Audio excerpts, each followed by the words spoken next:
on another kind of trip, cause you can't have to hop if you don't have to hip. Grab your back with the extra clip and close your eyes and hit the switch. We're going to a place where everybody kick it, kick it, kick it. Yeah, that's the ticket. Ain't no glutton, ain't no gripping, ain't no punk ass nigga said tripping. Everybody got a stack and it ain't no crack. And it really don't matter if you're white or black. I wanna take you there like the Staples singers. Put something in the tank and I know that I can bring it. If you can't take the heat, get your ass out the kitchen. We on a mission.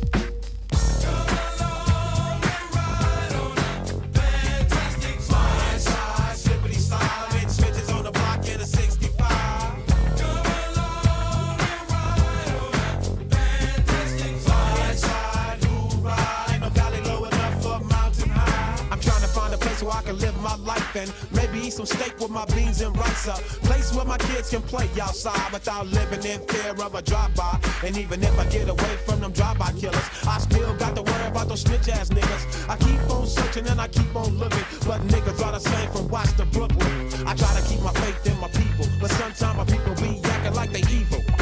You don't understand about running with a gang, cause you don't gangbang. And you don't have to stand on the corner and slang, cause you got your own thing. You can't help me if you can't help yourself. You better make a laugh.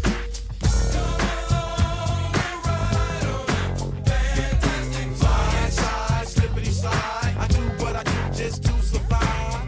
Come along and ride on a fantastic slide. Who ride? That's why I pack my 45. Life is a bitch and then you die. Still trying to get a piece of that apple pie. Every game ain't the same cause the game still remain. Don't it seem kinda strange? Ain't a damn thing changed. If you don't work then you don't eat. And only down ass niggas can ride with me.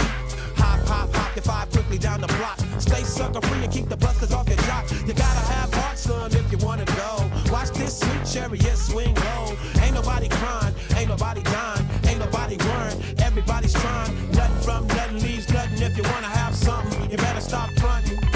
What you gonna do when the five roll by? You better be ready so you can ride.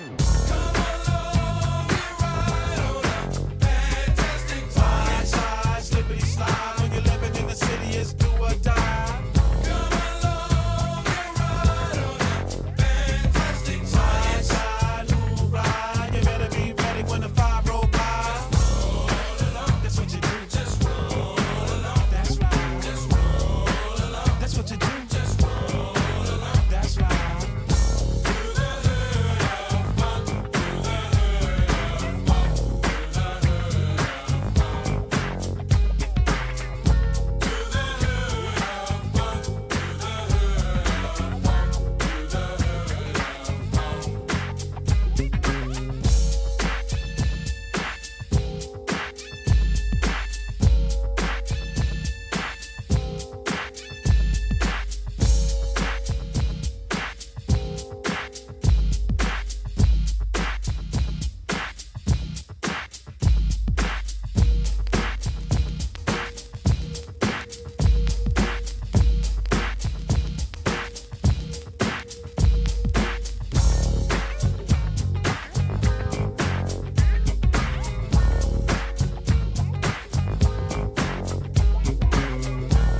Shadows on the walls, underneath concrete highways, hiding in the open. Run from the hopeless, broken tunes. Stay alive. Climbing up the walls, high enough to hear their calls. Staring to the void, flipping the switch, time to destroy. Holding your breath and count to 10, dancing with death and innocence. Don't run from darkness anymore. Command the light, 'cause you gotta stay alive. Run and burn to survive. If you gotta choose to live or die, choose to stay alive. You gotta stay alive. Stay alive.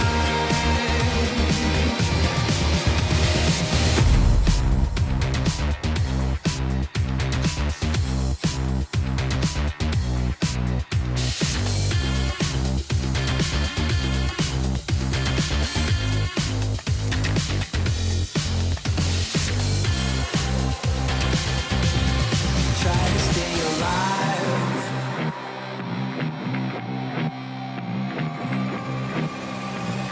Try to stay alive.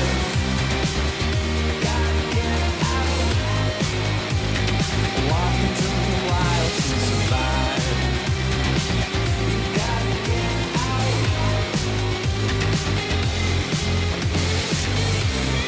Try to stay alive.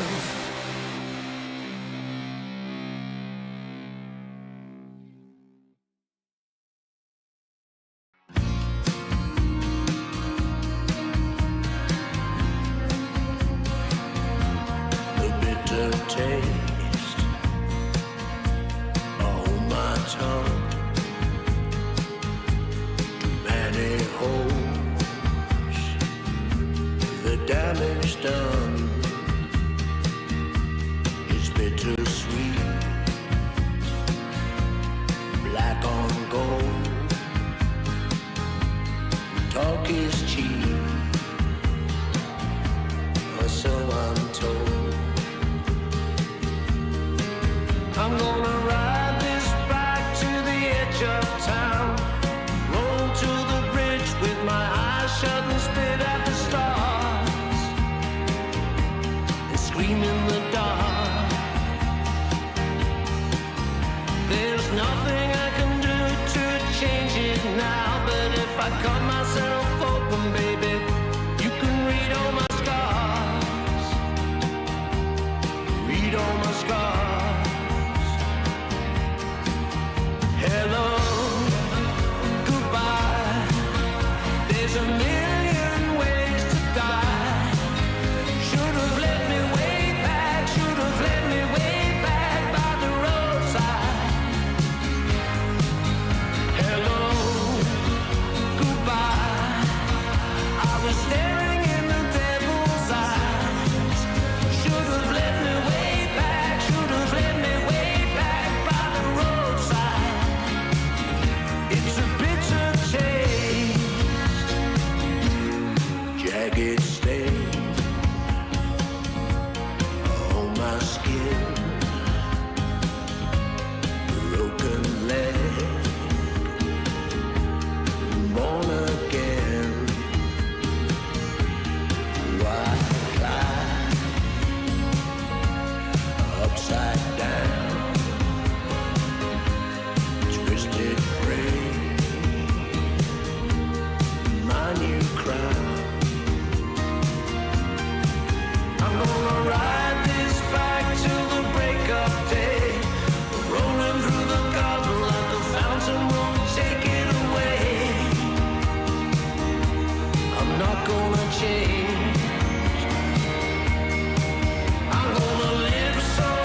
to die. Should have left me way back, should have left me way back by the roadside. It's a bitter taste.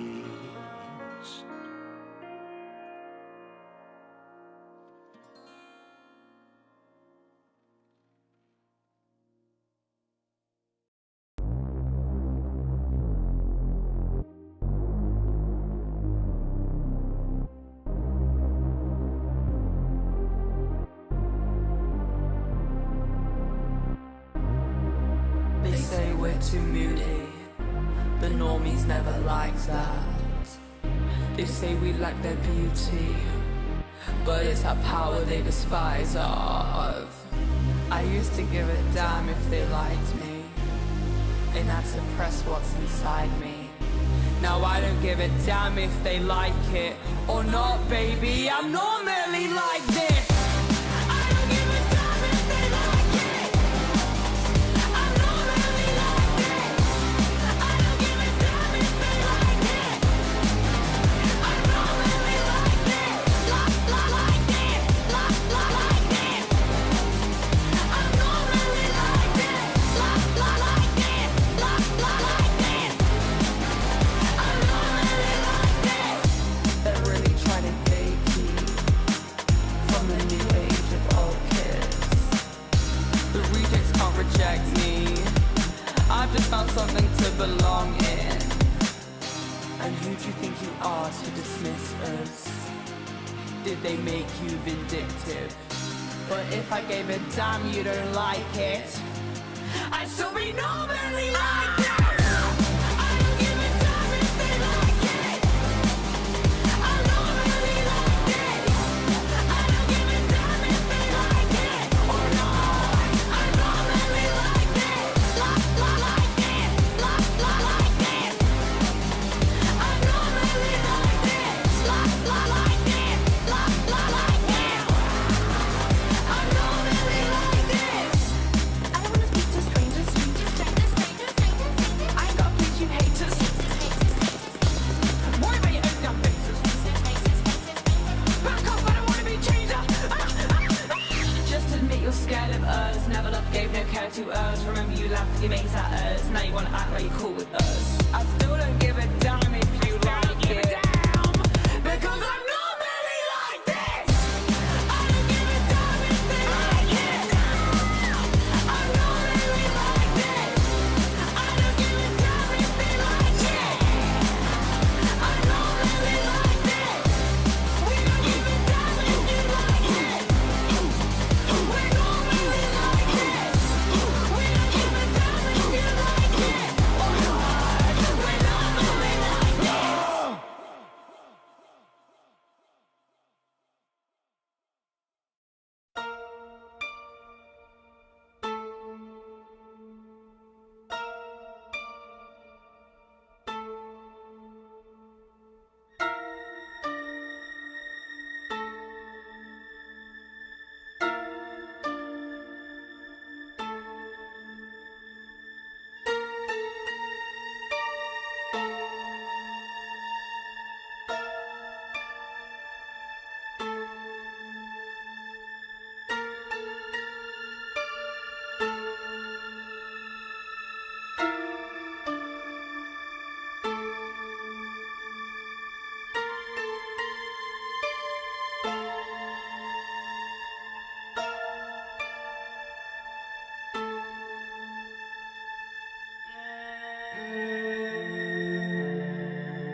Ah, there we go.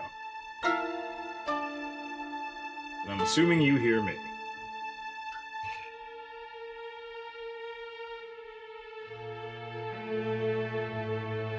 my god, like so fabulously, like your voice is like so melodic, it's beautiful. Like, oh my god.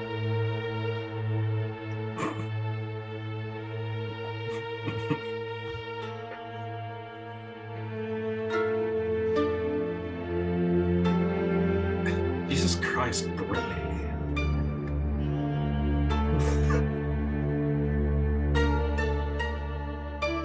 It's like, Ashley, get your door. It's supposed to be punching the door. That is still like, that's still one. Boobs with legs and a head. She's a swizzle stick. She's a pole noodle. And now I'm holding her fucking arms.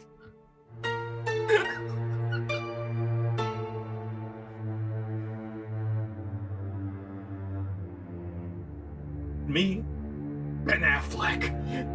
On Ben Affleck's arms. Cooper Putting Jr. disappointing it. Bad.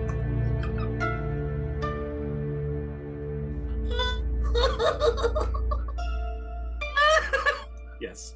Now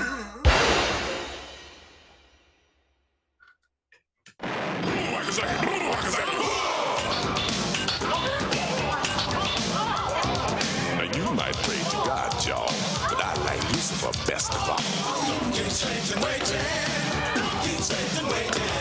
Sunday school is a place for fools. It's hot in hell, but the devil's cool. Don't keep Satan waiting. Don't keep Satan waiting. So don't just sit there, join the club. Sell your soul to Beelzebub. Yes, as I count Jackula, your favorite satanic streamer,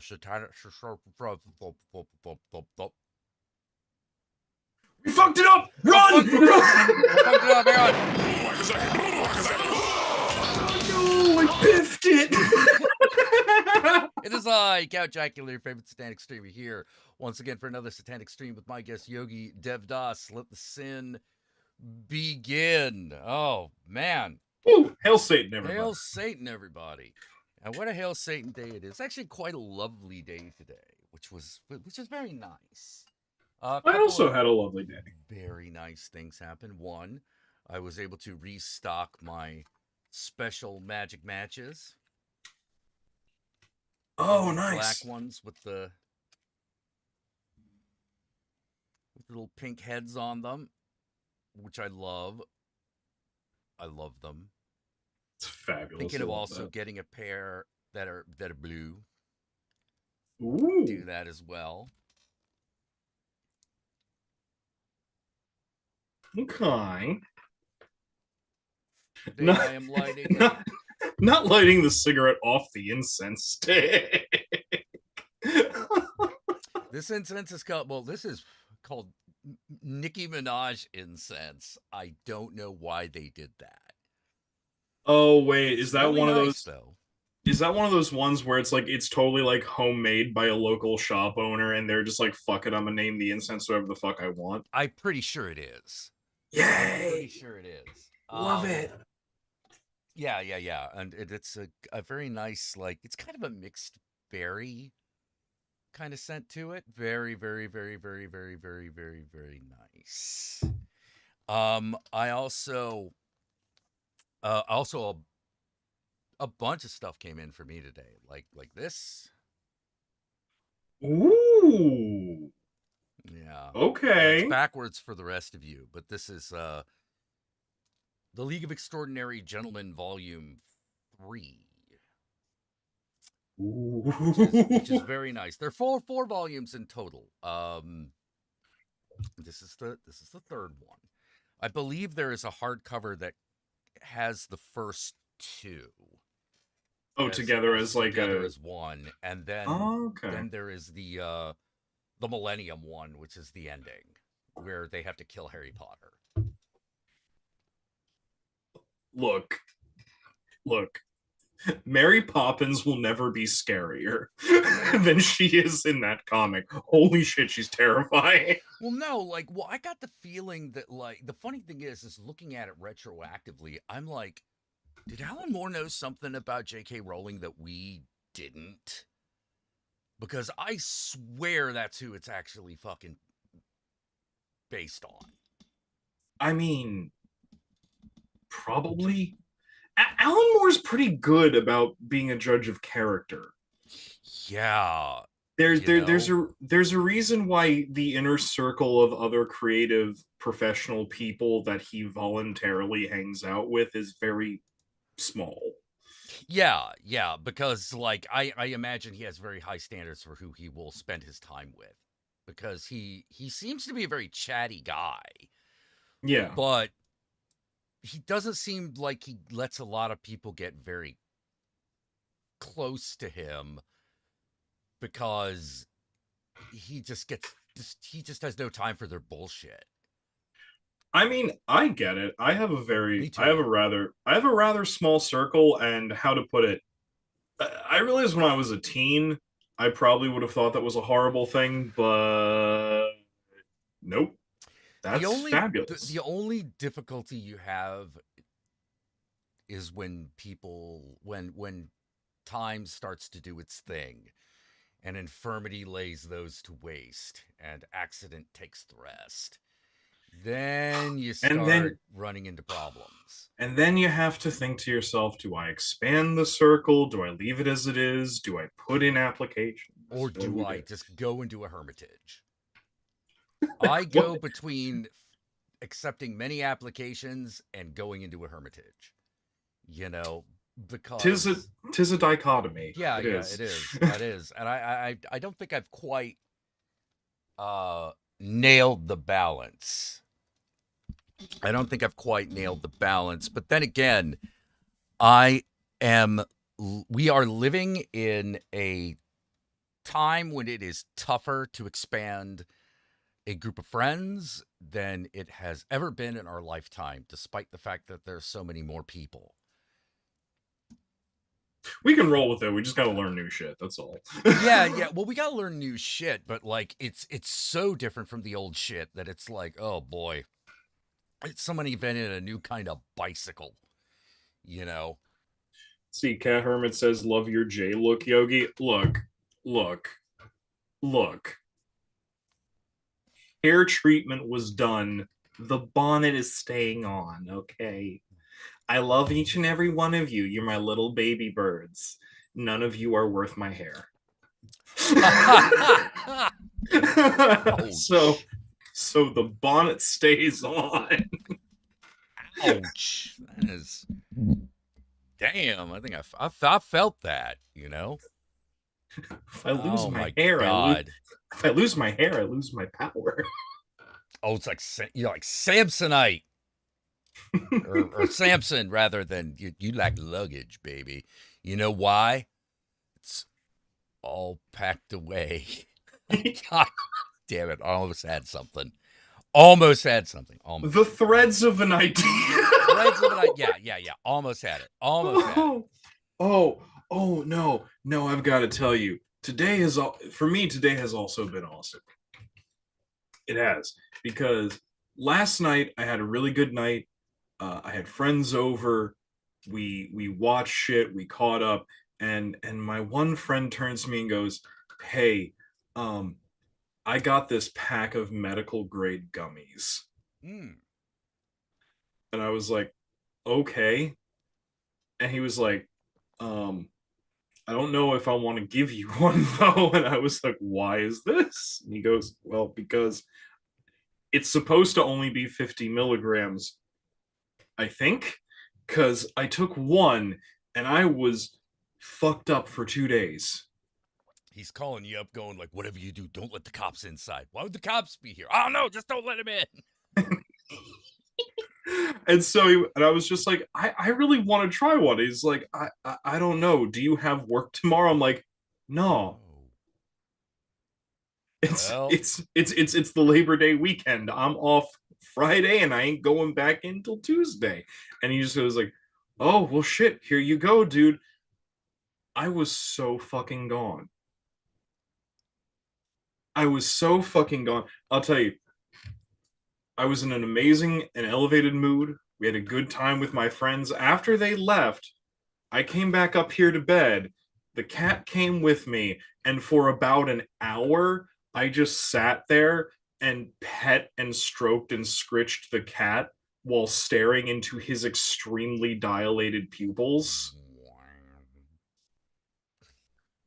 And I was I just like, see you. I was like, dude, I see eternity. That's awesome.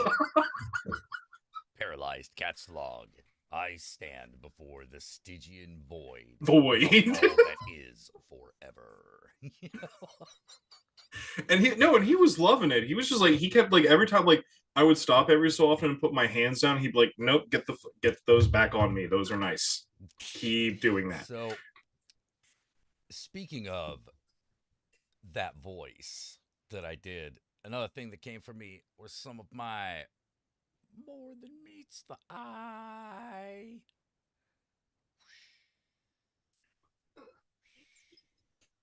I got a pack of third-party cassette tape transformers that I had to put the little logo on myself. Aw. And the birds are awesome. Like Buzzsaw and Laserbeak look amazing. Some of the other 6 are of varying quality. Like the Ravage is kind of weak. The Rumble and Frenzy are kind of okay, you know, but the Laserbeak and Buzzsaw are fantastic. They are the best ones money can buy. And I only had to pay like $23 and wait 2 weeks for them. I had to have them shipped from the China. The mainland or the real China? The mainland. Fair I had to get it from like fucking they were shipped in from like Shenzhen or Jingdiao or something. Not it wasn't a city name that I recognized from Taiwan, so I assume it's mainland China. It's funny though. I keep calling Taiwan real China for 2 reasons. One, because you're my friend and I love you. I love you too. But also because all the people I know from Beijing, whenever I want to take the piss out of them, it really pisses them off in a really funny way. Well, yeah, because like everyone knows Taiwan took all the Chinese culture and was like, deuces. We're gonna preserve this shit because you fucking Maoists cannot be trusted with cultural things. Holy crap! Like the one thing you would have thought, you know, the proletariat would have wanted to keep was the culture. But no, Mao convinced them for a little bit that they didn't want that. A decision which they would come to regret and would have regretted a lot harder were it not for Taiwan. I mean, all the gods, as far as I'm concerned, all the gods moved over to Taiwan. That's just the way it is. I mean, like, what isn't it? Doesn't like Taiwan have like isn't like the plus also there's like some deities that can only exist in Taiwan, like the Taiwanese mother goddess is only on the her specifically, and she was one of the last goddesses to be entered into the holy bureaucracy. Yeah, because she stopped a typhoon, didn't she? No, she didn't stop it. She saved a village from it. Oh, okay, that's what it basically was. She did that thing where she is like, you know, like the gods have said that there's going to be a typhoon. Y'all need to get out of the water now. And then all of a sudden, all the water recedes, and everyone's like, "Oh, yeah, let's get to the high ground. Let's get to the high ground right now. No casualties." No casualties. A lot of property damage, but no casualties. And that was considered miraculous. So they traveled all the way to the Forbidden City and were like, yo, we want this person to be the goddess of our island because she saved an entire village with no casualties against like a huge fucking typhoon. And they were like, okay. And the emperor said, "We shall talk to the sorcerers and we shall talk to the soothsayers." You know, like, yo, holy soothsayers, what do you think? Like, well, it's probably a politically good move to do that. Okay, great. Takes that as big. stone chop. And it's like, there you go. Put that away in the archive. It's a goddess now. Go ahead, build many temples and all that jazz. It's like, how will we know she accepts the offer? No. It's a thing. Don't worry about They'll trust me. You know, like the Jade Emperor has given her assignment. Don't worry. yeah. Don't worry about that thing. We're protecting Taiwan. That's it. And so, you know, the Kaoping Tang can really say, well, it was kind of our holy mission to preserve ancient Chinese culture. We did it.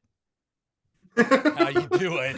That was our divine mandate. How's it going? And then they have to just sit there and go like,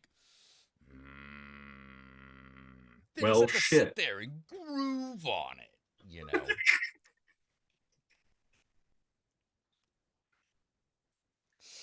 You know, that's what they got to do. They're running illegal mantras from false gurus. Yeah.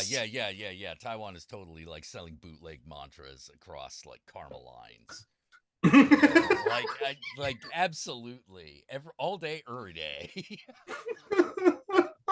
It's like I don't know how to say it. It's like the thing I like about Taiwan is it feels like it always feels like a magical flea market. Like you're like, what is this? It's like, oh, that is a charm of good boy. If you take that, the next dog you meet will definitely be a good boy. And then it will like turn into like a Hachimo. You know? You're like, oh, I guess it'll be like a Pomeranian or a Hachimo or a, you know, or what's that other one? Or a Corgi, and it'll just follow you around. It won't cause a lot of trouble, and it'll just be very, very nice and attentive. You're like, well, hot damn, best fucking like 50 NT I ever spent. I do. You know what's interesting? I was listening to a collection of quote unquote real life ghost stories that that people like put like on Reddit and shit like that. Oh, yeah. But all based in Thailand recently. Oh. And I gotta say, Thailand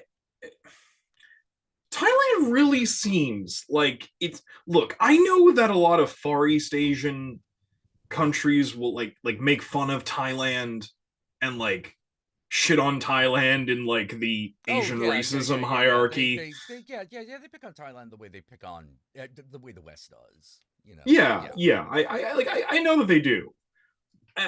So it's really weird because fuck though.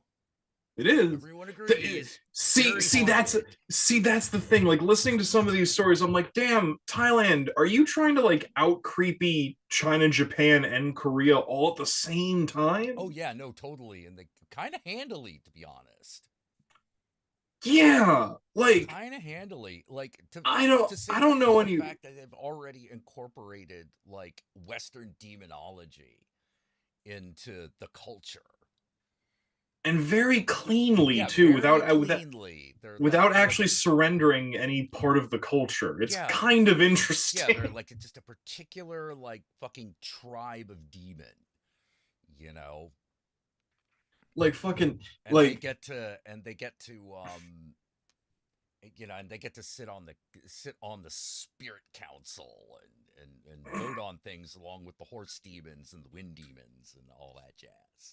Like goddamn Thailand, like I don't remember anywhere in Chinese like mythology or sorcery there being a fucking like golden fetus amulet that if you don't treat like an actual child, horrible shit will happen to you. Yeah. Jesus Christ. Hey man, no, they're serious. RLM is asking, is Thailand above or on par with the Philippines? Okay, in terms of ghosts and things, it's way above the Philippines. And the Philippines is no joke. Philippines is already no joke, but Thailand and Indonesia both are like, that's like, the country's apparently built on a secret Indian burial ground. I don't know what to tell you. There's just like, it's like America that way somehow. No, no, and Philippines, listen, we see you. We know you represent. You got like the ass swang and shit. We got you. Jesus. Yeah. Like Philippines ain't no slouch. Ain't slouching No, in the in the supernatural ghost department. Now, if you're talking about the hierarchy of Asian racism, the Philippines is at the bottom. Okay, Yeah. they're at the bottom, but still count. There are others that are arguably lower, but that's because we're not sure they're real Asians. Okay, like ironically, like if you're East Asian, East or North Asian, there's an argument about whether being Indian counts as Asian. See what I mean? Yeah. You know, Malaysia is also a weird outlier. Now, China thinks it's probably higher because there are a lot of Chinese people there. A lot of people with Chinese ancestry there. Everyone else is sort of like, yeah, but they're kind of their own weird thing. So, I guess, you know, like they're kind of grandfathered into Asianness in general, despite the fact that they have this huge Muslim population, which is ancestrally Asian. They're just all Muslims, so that makes them weird, if you know what I mean. Like, Culture no and one would history argue is fascinating. geographically that they're Asian, but culturally, you know, you look at them a little odd, and that puts them in a different like spot. But like the Philippines, the people from the Philippines, that's Asia's Mexico. Like, oh, for real, they're like the migrant workers, the maids, the you know, sanitation people. no, oh my god, no, you know this as well as I do. How many times have we been watching like something filmed in either Taiwan, Hong Kong, or mainland China, and whenever there's like a migrant worker, Yeah, like a who's, like- migrant worker or a maid, like it's always someone from the Philippines. It's always a Filipino. Yep. Except in Tokyo Godfathers, where they were no, not Brazilian, they were Colombian, which that was weird. Well, yeah, like that. Well, hold on. Mike, for some reason, is giving me some grief today. I hope it's not dying. That would be a pain in the ass. Yeah, that would be a real pain in the ass. Hang on. Okay. All right, how about clipping like mad, but flipping like mad, but don't know what's causing it.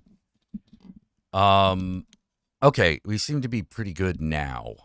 So I guess this is where the mic should be. Son of a bitch. But oh, there it goes again. Do I have an extra filter on this thing that I've forgotten about? Yes. All right. I do. Okay. All right. Here we go. I think we're better now. I had to take off the noise suppression. RIL, I'm saying my sister's hearing this in the background, and she's saying, I hate that you're right.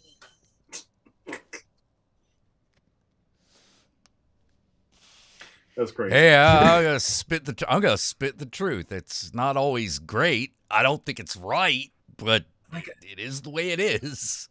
It is what it is. Can't lie about that. But yeah, Thailand way more haunted than the Philippines, and like I said, the Philippines is not. Philippines already has a very high spiritual population density. It's just that Thailand is like, whoa. It might actually be fair to say that no, they're just about as hostile or benign as anything else. There's just more of it. You know, Thailand is one of the places where you go, and if you meet someone like in a slum, the chances of them being a magical being would be very high. So you just do what they say. Yeah. So you just go with it. You know, like just go with it. Like it's like in Rome. Like when in Thailand, do as the Thais do, because otherwise you're fucking with ancient spirits, man. You don't want to do that. You know, it's like the song says: "The bars are temples, but the gods ain't free." Ooh, yes. Oh, yes. I can feel the devil walking next to me. Oh, yeah. You know? Like, it's weird. In Taiwan, the gods are for sale, but they ain't gonna, like, hex ya unless you really offend them. Like Thailand, No, it's so ancient. You're like, oh no, we uphold these customs here. Like, wait, what? The custom of what? The custom of offering me nutmeg, you bitch. And you're like, whoa, wait a minute. What's nutmeg got to do with anything? Do what I said because I said it. You know, there are spirits in Thailand that are like that. You're like, what the hell happened? Well, your great granddaddy made a deal with my great granddaddy that you would always give my family nutmeg, so I want it. Cough it up. What? Where am I going to get that? Where do you think that? Go to the store, or better yet, you see those pirates over there? That's the special nutmeg. Mm-hmm. That's the good stuff. But yeah, no, the gods in Thailand normally won't curse you. Now the ghosts, though. Well, like there's something that Thai ghost. Oh no, we're fucked. Oh, that's a whole different situation. Like Filipino ghosts, like they got weird powers. You know, they get odd. They do strange things. They look horrifying.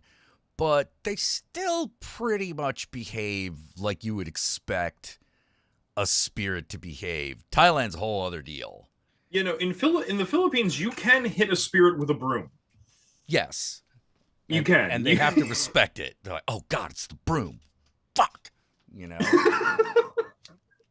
You know, there's like a picture of baby Jesus tied to a ribbon that's on it, just hitting it with the broom. Yeah. Because the Lord, the Savior is like kind of your good all-purpose exorcism god. Exactly. You know, Thailand, that's a little less the case. You know, but at the same time, there are very odd spiritual figures in Taiwan. Sorry, not Taiwan. Thailand. Like, I'm waiting for the day I find out someone exorcised a demon in the name of Hitler. Don't tell me that won't happen. And you'll be like, what? Hitler?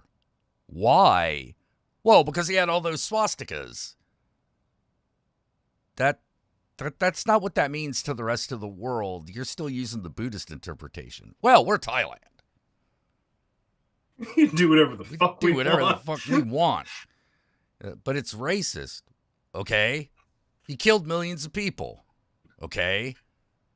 So he ought to be very good at this. You know, like, you know, like, it'll happen. Watch it. It'll happen. There was already a Hitler fried chicken in Thailand. That was insane. It's because it was really interesting because like when it was explained to the people owning the restaurant why this was considered a bad thing for Western tourists, they just kind of went, oh, well, we didn't know what he did. It's just that there's so many memes with this face, so it just must be someone popular. So then they changed it to Obama fried chicken. Which was equally insane. Which was but just also as insane. More racist, strangely enough, but less offensive.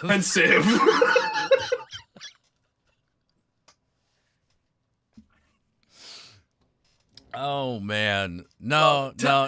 I swear, like, the spirit of the Tetragrammaton fucking sleeps under Thailand. You know, so like that's how, you know, you have to, that's where the 9 keys of the Sephiroth are. And and you can just make anything mean anything. You know, It's like, I swear. Why are they under Thailand? Because no one would find them. Yeah. Just like, nah, we're just gonna sit back and go to really weird sex shows. Well, hard to argue with that, you know. All right. Rock on. Lead on. Lead on. Lay on, McDuff, you know. Like, oh my God. Oh, I saw, speaking of the British Isles. We weren't, but okay. We weren't, you know. Well, I said lay on, McDuff.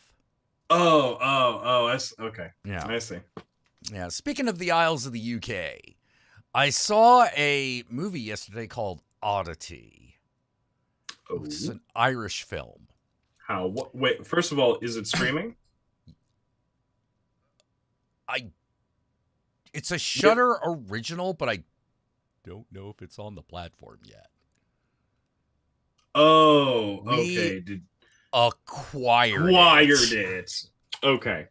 Fair enough. So we might have to wait a little bit for that. Yeah, you might have to wait a little bit for Oddity. We're probably going to do a vlog on it as soon as we know when it's like going to hit streaming.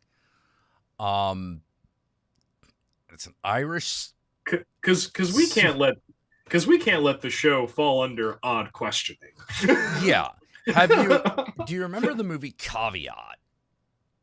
I do. Okay, it's same people. Ooh, Same okay. creators. And it's about a woman who owns an oddity shop where all the items are supposedly cursed. Ooh, okay. This is an old thematic chestnut, and I hope they do something fun with it. It's all about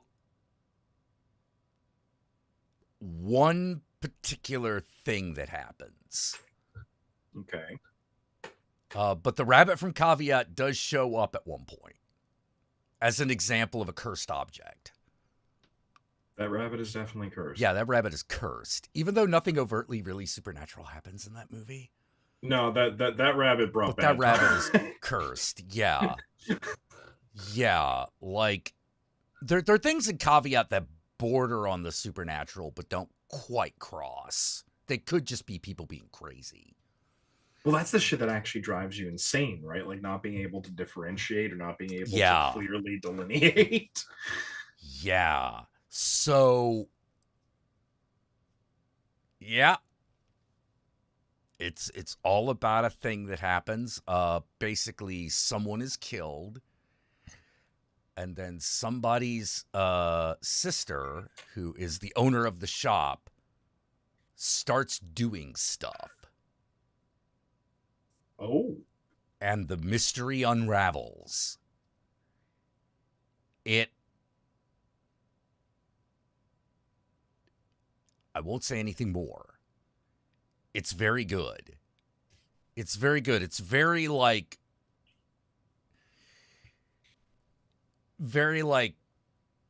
Turn of the Screw. Except, unlike Turn of the Screw, there is an overt supernatural thing that happens. We're, by the way, referencing the book, not the terrible movie adaptation, right? Actually, if in this context, either or. Oh. It could be either. I hated The Turning. I hated that movie. Yeah, like the actual... Well, in tone, it's a lot closer to the novel, to the short story.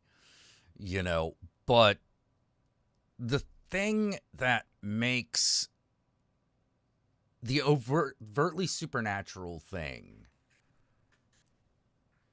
doesn't really happen until the end. Okay. And there is a creepy, I will say this though, there is a creepy doll that features quite heavily in the movie. And it is a life-sized creepy doll made out of oak that was carved by a witch. No, no, that's awful. I hate it. I'm gonna love it. Oh no, you're gonna like. Let me put it this way: if in the movie you're gonna love it. If you saw this thing in real life, you would get your broom immediately. Just like, get out, Out. get out. You're not allowed to be in here.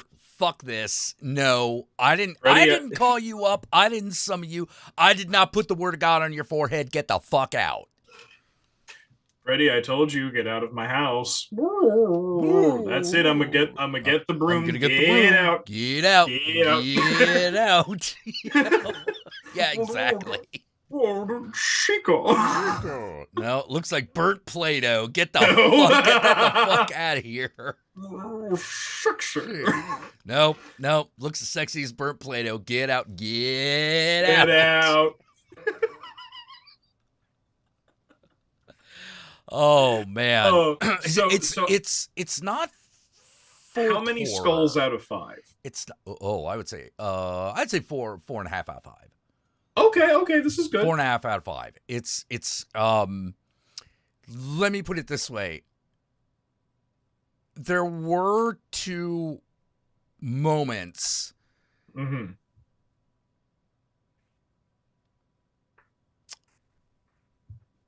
It successfully jump scared me twice. And That's it a little only difficult had to do. 2 jump scares. Okay, 2 for 2. Okay. Yeah, it was 2 for 2. And I was like, oh, God. You know, and then later on, oh, God. Like, you got me again. Like, holy crap. That usually only happens when you, like, shotgun it, like, Paranormal Activity. Mm-hmm. You know, like, everything, there's a jump scare, like, every 10 minutes. You know, Right. This one, they're just 2. But they're super effective. They're super well done. Well, that's the thing, right? Jump scares are, in general, more effective when they're well written and sparingly used. Yeah. And there's a lot of, oh boy. Don't trust that camera. And I don't mean the camera that's in the movie. I mean the camera that's filming the movie. In the movie. Do not trust that fucker. The cameraman is a liar. Oh, I'll man. tell you that cameraman has brought me nothing but trouble. Oh, dude, that point of view camera angle that they use is not to be trusted. You know, like, oh, it's so good. It's so well done. You know, but it's a story that involves the supernatural, but a lot of things that happen are utterly mundane. Or they're utterly, like, mundane in the sense that it's just people doing it. Except. Oh, is it kind of like, okay.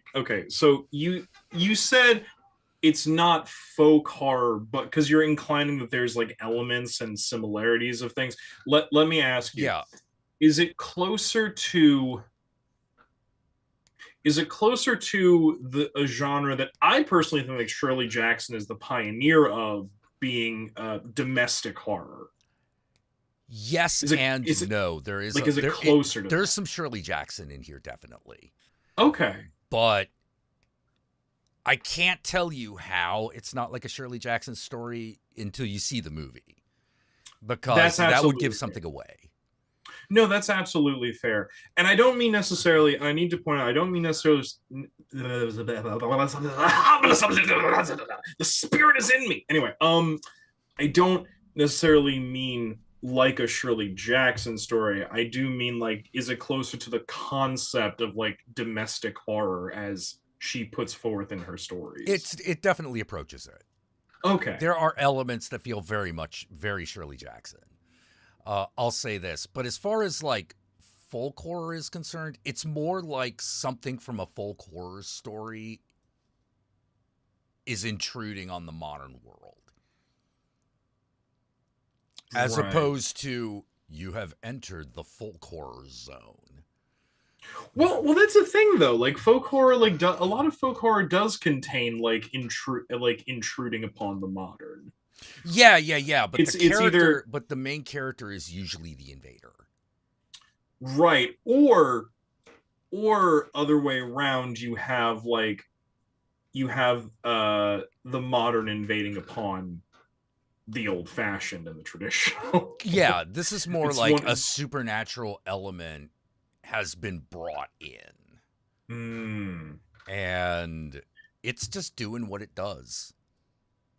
Well, I look forward to the review, and I look forward to seeing the film. It's This a very sounds good great. movie. Oddity, check it out if you can. It's interesting. It's interesting. Speaking of folk horror and of the concept of supernatural thing isn't confirmed until the end. Yeah. I Until the very end. I recently watched Don't stop watching until them credits roll. Is there an after credit scene or no? There's not an after credits scene. Okay. But you know how, like, in Pieces, if you didn't see the last 30 seconds, you missed the whole movie? Absolutely. Yeah, this has got one of those. That's fair. I will not move. Okay. But speaking of this stuff, I recently found that there was a Wes Craven movie I'd never seen before, and I went, "Oh, that can't be right." Which one? So I watched it, and it's a movie. Deadly Blessing.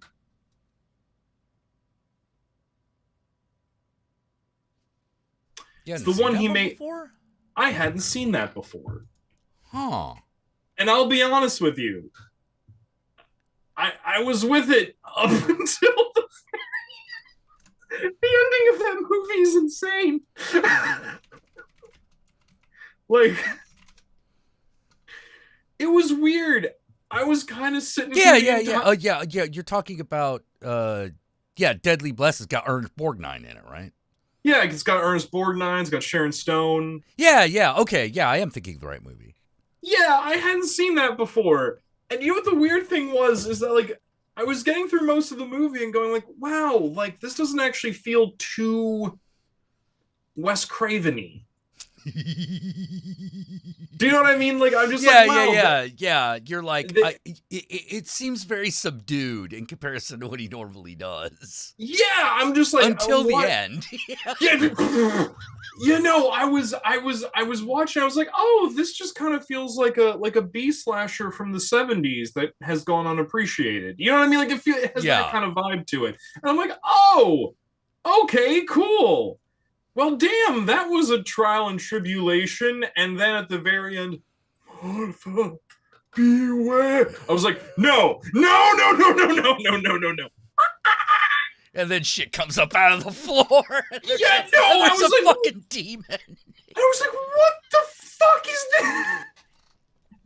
Yeah, because the whole time you're just trying to figure out, because up until that point, you're just trying to figure out if Ernest Amish or Ernest Borgnine is crazy. Yeah, no, it's just, it's like it's a murder noir set adjacent to an ultra Amish farm. Yeah. That's what the film is. Yeah, and you're like, is dude just crazy? Because, like, this all seems like normal shit. And then after the Incubus! Servant of the Incubus! Yeah, that turns out, nope, it's real. After they resolved everything else, it's real. No. And it pissed me off, actually. Oh, really? It kind of pissed me off because I was like, no, you can't do that. You can't do that. That's against the rule. It kind of That's what I kind of liked about it. It is one of the better Incubus movies. There are a lot of there are actually like 5 Incubus movies, all of varying quality. They're not connected to each other. No. They're just 5 movies that have an Incubus. That have an Incubus in it. Like 3 of them are just called Incubus or The Incubus. Probably the most infamous being The Incubus, starring William Shatner speaking in Esperanto. Oh, I remember that. That is an infamous film because that has to be seen to be believed. Is it a I good didn't- movie? Oh, yeah, it's hard to What is- tell. what is good? Like, what does that Let me mean? put it this way. Had they not filmed the whole thing in Esperanto and had it not had William Shatner as the star, it might be a legitimately good movie. But the reality is both those things are true. So now you have a your mileage may vary situation. Unless you're just really into filmmaking, at which point you're like, well, this is actually a really good German Impressionist fucking natural lighting, using the natural environment kind of situation in filmmaking. It's actually quite brilliant. But if you're just like Has a story watching the movie, you're going to be sitting there going like, your brain is just going to bake itself because you're just going to be sitting there like, okay, William Shatner. The situation one never wants to be in is Yeah. saying, okay, Like, William like Shatner. imagine a movie where everything William Shatner says sounds like he's trying to say sabotage. Because it's It does sound like Esperanto. It does sound like that. Yeah. You're correct. It sounds like every weird pronunciation that William Shatner has all the time. Just by Is it itself. better than Devil's Reign? Okay. Devil's Reign is more redonkulous. Like, The Incubus is actually a serious film. Like, it's actually a serious film. So Devil's Reign is more redonkulous. But I would say The Incubus is probably the better made film, despite its two massive drawbacks. It's true. It's two massive stumbling blocks. Esperanto and William Shatner speak in it. Really? That's our Satan? Really? Really? Ernest Goldnine? 9? The director had a vision. vision. Like, that was definitely one of those, like, okay. Like, that's where all the any of the terror and suspense of the movie just kind of drains out of the film. When you see Ernest Borgnine in that goat man face, you're just like, okay, that's it. Yeah, pack your shit, kids. We're done. Also, trying to understand what the Devil's Reign is. Oh my God, yes. It's like, oh, it's like rain in a bottle. What? Then why are the souls screaming? It's rain. I don't. Because Is it's it raining acid? on them, Like, is it and acid? they are Is the it- rain. Is it made out of fear? Is it made out of bad feelings? What is it? Yeah, well, it's really odd because you're also And like, why does he put people there? why does he He's put the- people in the jar? I'm assuming it's their souls that are in the jar. Yes. But then, why does he have all of these people who? Why are there all these people that melt in the rain? If the rain is the devil's rain, you got to assume that means he wants that to happen. What's with weird eyeless John Travolta? What is this? What is Well, he's got to give you the flashback to the fucking plot to explain why William Shatner matters at all. Where's Corbus? Why don't you know? No. Shouldn't the question be who's Corbus? Like I don't know. You sounded like 'Cause we you fi- know. Because we find out when you meet him in the film that you didn't recognize that as him, so you had no idea that's who that was. Why are you asking these questions? Yeah. So the Devil's Reign's got a lot of that. The Incubus doesn't. It holds together. Like, let me put it this way: if you turn the sound off and just watch the subtitles, it's a really good silent film. It's a really good silent film. You turn the sound on, now you got a problem. Hey, kitty. Speaking of Human, demons, open the door. little imp. Free me from the prison. You're a kitty. He's a kitty. I can't stay mad at him. No, same. I can't. Oh, okay. And okay. I will finally say it because you remember how last time, like, I and John were talking, and John was just pissy about me loving my cat so much and not having any complaints. I finally have a complaint. Did he pee on something? No. He's a very good boy about that. If the litter box isn't clean enough for him, he goes into my shower, positions himself directly over the drain hole, and pees there. He's a very good boy about that. Okay. No, my official complaint, this is my big complaint about having the cat, is that he's being a bit of an ass because I'm weaning him off of the kitten caloric intake down to the adult cat caloric intake. Oh, things are changing, and he's being a little bitch about it. He's about to be 1 year old in 2 days. He's a teenager. Yeah. God damn it, Cat Hermit. I thought you, for a minute, I thought you typed out Wicked Witch of the Kanye West.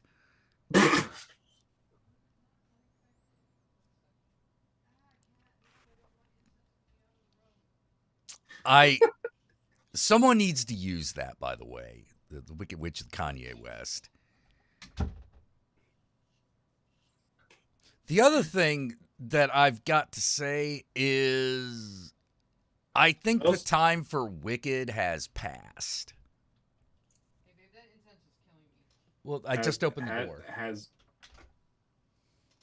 Has it not? Well, they're making a new movie. Why? Who asked for that? I didn't ask for that. I didn't. I don't know anyone who did. Like, you would have thought they would have done, like, Hamilton, the motion picture or something, even though I wouldn't have seen that either. But literally, the book came out in the living memory of most people currently on the planet. Yeah, it came out in, like, the 90s. So... yeah, it was like 30 years ago. It was like, well, I mean, like, you could make a movie out of it. Well, but we also had the musical, and it's a movie of the musical. That really doesn't seem necessary. No, it's not like... there's a taped performance of the musical. There doesn't need to be... this doesn't... Yeah, it releases in November. Yeah, this movie. And the problem is that I found myself going,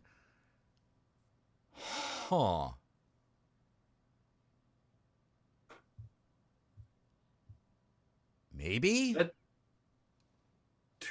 mean, I'm not going to see it, but maybe like, it'll work. But it feels like a Disney sequel, if you know what I mean. You know, even though it's not. You know? Like, do you remember who's in it at all, or? Yeah, cool. I don't know. I have no idea. Like, somebody who bears a superficial resemblance to Zoe Saldana is playing Alphaba. But I actually don't know who it is. We're paying so much attention to Wicked. Why does no one ever pay attention to the sequel? I didn't know there was one. Son of a Witch. There is a sequel. I happen to have it. It's not that bad. It's pretty... is it a novel or... yeah, it's a novel. It's a novel. Okay. Yeah. Pretty decent, actually. But could they refilm me and it got delayed? Yeah, but I think 2020 still was too late. Like, the prime time to make this movie would have been like the 2010s. I agree. You know, possibly even before that, you know, but also, it ain't like Phantom of the Opera. Like, I don't remember Wicked having like a really huge set piece moment. I mean, it had a big musical number moments, but it didn't have like a huge set piece like Phantom of the Opera did. Yeah, no, the closest thing to a big set piece moment in Wicked is her flying her broom while singing Defying Gravity, but that's more of the musical highlight. Yeah. That's not a a musical highlight. It's not a set piece highlight. You yeah. know, which Phantom had the chandelier. This doesn't have yeah, like that's the reason you want to watch that on the big screen. You want to see the chandelier, you want to see the Phantom's lair, you know, shit like that, you know.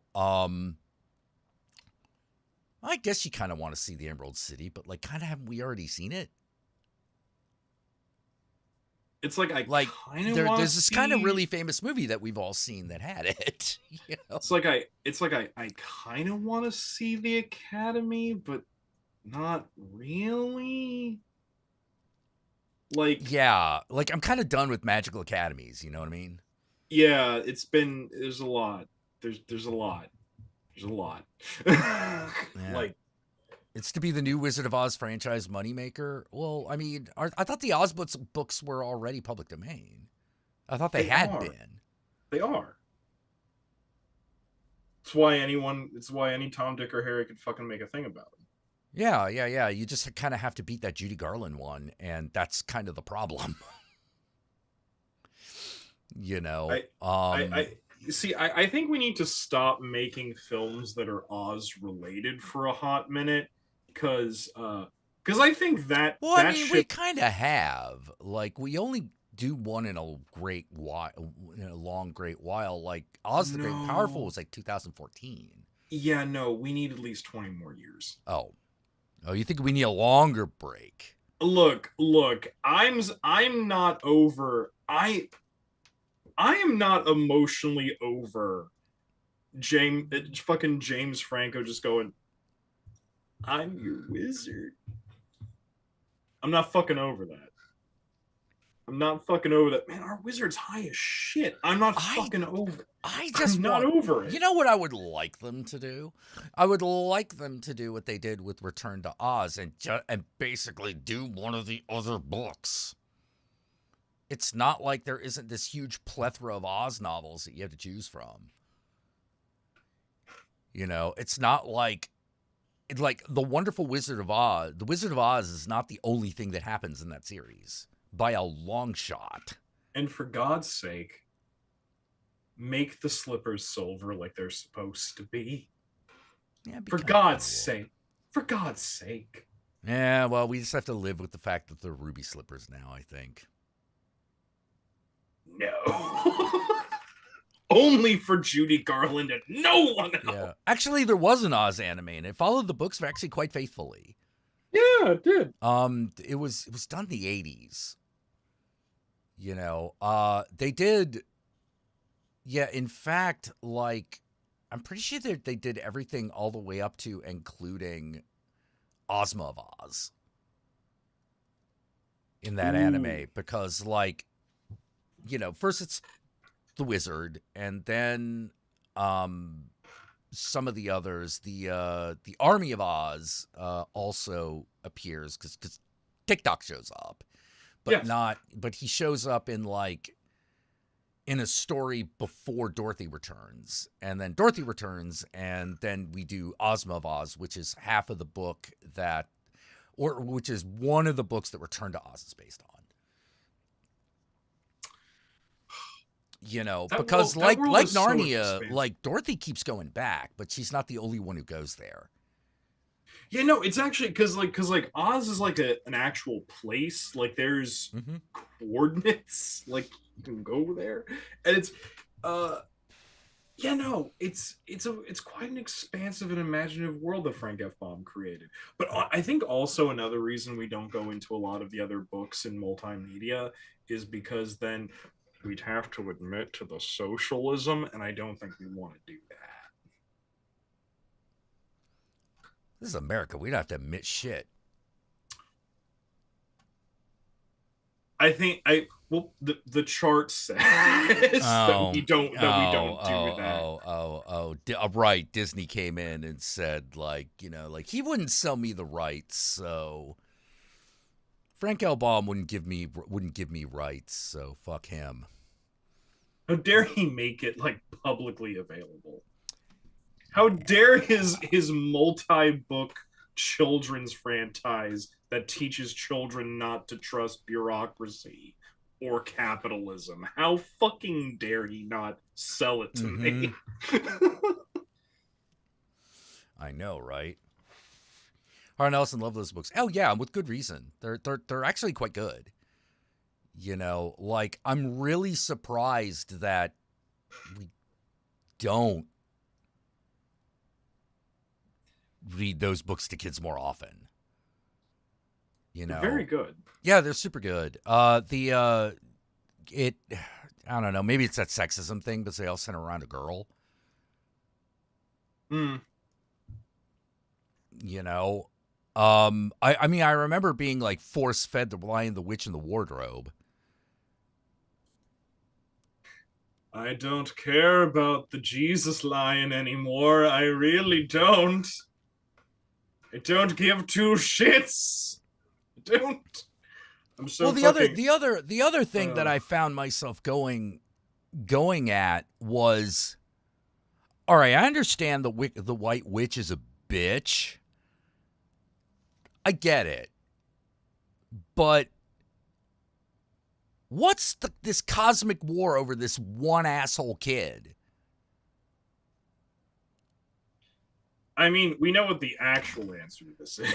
Yeah, but like, come on, man. Like, could the stakes have been... Why are the stakes so high for something so low? Because then it exemplifies that the sacrifice is for everyone, regardless of station or importance. Come all ye fucking faithful. But I refuse to believe that this shit didn't come up before. Well, like all the White Witch has to do is be a bitch to one person didn't deserve it. You telling me that didn't happen until Edmund? I mean, from fairy tale logic, yeah, I guess. But like, could we have I don't know, built it? Sauron took over an entire continent. Okay, well, look. Now you're doing something really unfair, Jack, which is you're comparing the works of C.S. Lewis to an actual writer. Okay. I fucking said it. Get me from the fucking beyond the grave, C.S. Lewis, you punk ass bitch. Okay. Well, I'll make a fair comparison. Okay. The Black Cauldron books. Which the are Horned also King better. did want to raise hell, literally. Yes. Had nothing to do with, oh, this is a good-hearted person. It's like, no, I just need a wench to sacrifice and you'll do. Yep. And you're like, oh, so if he gets his way, literally all hell breaks loose and he becomes the king of evil. Oh, okay. Yeah, that's bad. That's probably worth raising an army over.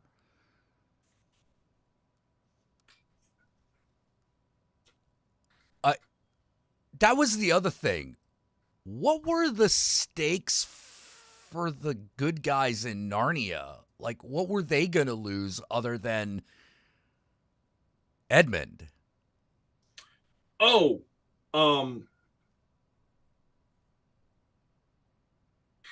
look, we can't let the dwarf Jews win, okay? We can't.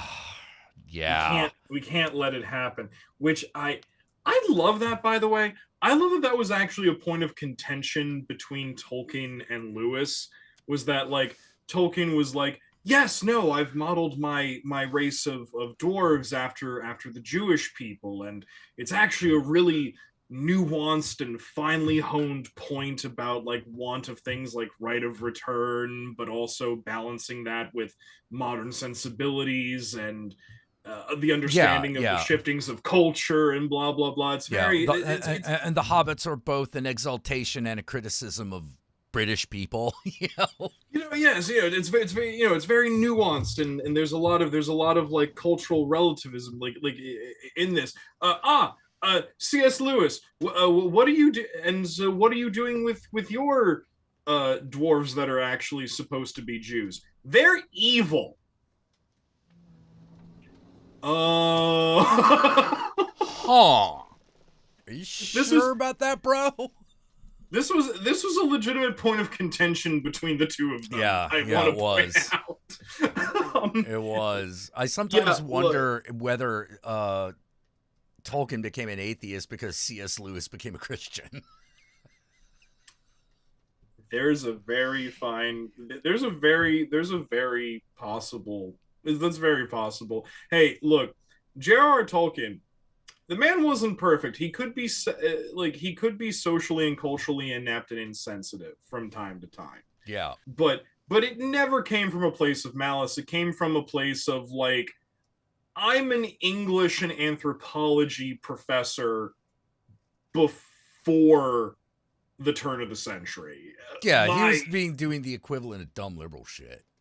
Exactly. C.S. Lewis, on the other hand, was a raging racist and anti-Semite. He's a big anti-Semite. Shit. And you may notice that is a very common thread among British authors, which is weird. I'm gonna be honest. I think Neville Chamberlain let Hitler get away with stuff because he just didn't care about Jewish people. I mean, that would be the least wrong thing about Chamberlain's fucking character. Yeah. It's like you gotta remember, like, fucking Dude Boy, fucking what's his name? The Rhyme Minister, Churchill. Oh, he's called the Rhyme Minister. Yeah, well, in epic rap battles, he refers to him. The guy who plays him refers to him as the Rhyme Minister. The Rhyme Minister. I'm the Rhyme Minister.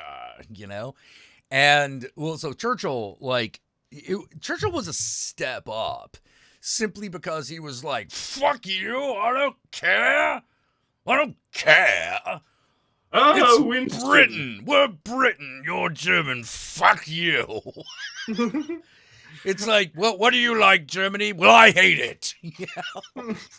Winston, drunk again, I see. Ah, yes, my dear. But you see, in the morning, I shall be sober, whereas you will still be ugly. Ugly, yes. Yep. Oh my god. No. One of my favorite things that Winston Churchill ever said. Now look. You may be healthy and I may be toasted, but tomorrow I'll be sober and you'll still be roasted. Toasted. And look, I need to point out, I'm not a fan of Winston Churchill. The man was also a raging racist. Not a fan of him.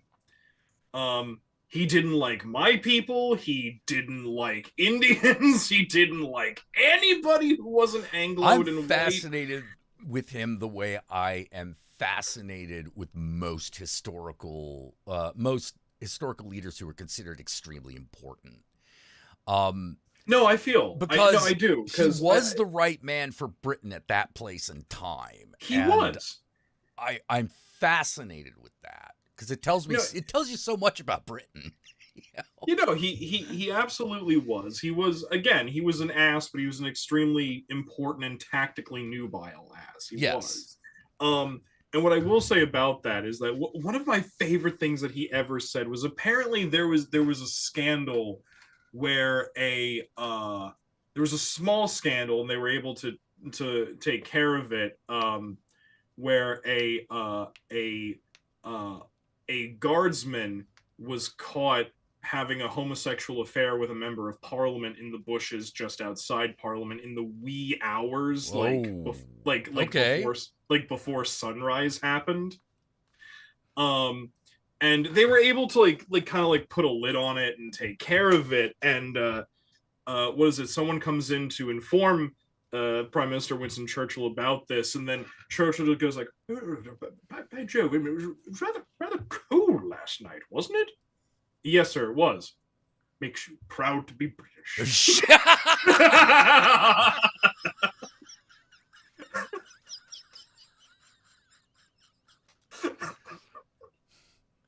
I'm just like, okay, no, it's good, it's good. Yep. Yep. Yeah. Oh God. Oh, Oscar Wilde.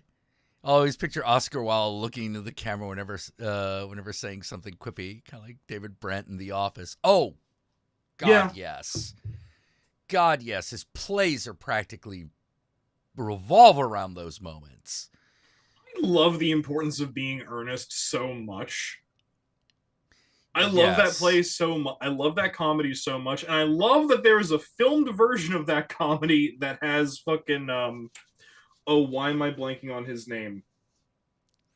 Rupert Everett. Oh yeah, yeah. Perfect casting. That's no Perfect casting. no notes. Yeah, I sometimes wonder how much of some of Oscar Wilde's plays is him ripping on other authors. Like the importance of being earnest. I'm like, I feel like he's ripping on Jane Austen or the Bronte sisters in this one. He is. He's is? ripping on both of them. He's ripping on both of them. This is making fun of that entire genre, of which they were the pioneers. Yeah. So, yes. Just yes. Hey man. Truman Capote was the Oscar Wilde of his generation.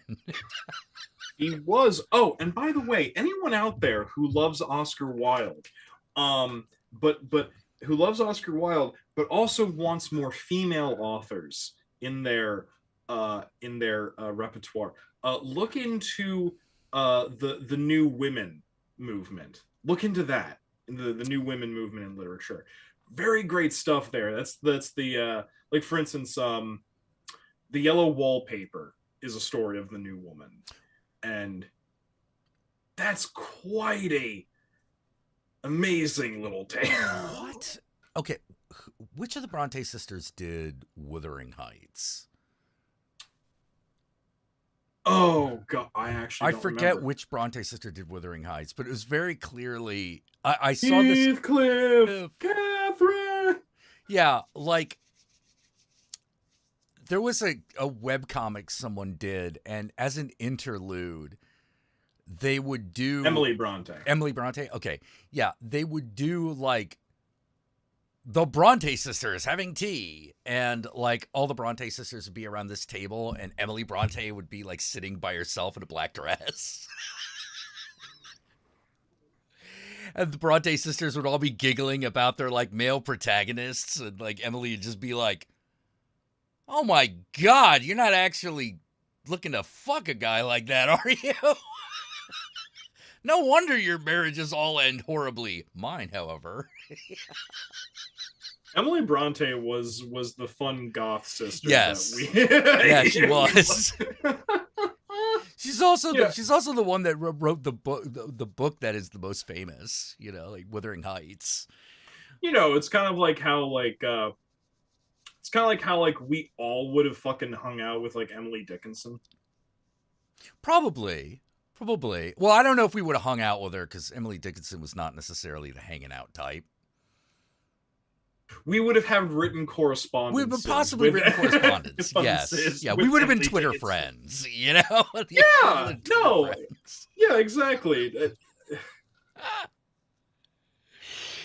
Oh my God. But like, one of the things I thought was really weird as last Halloween, there were 3 girls came as the Bronte sisters, but they didn't have an Emily.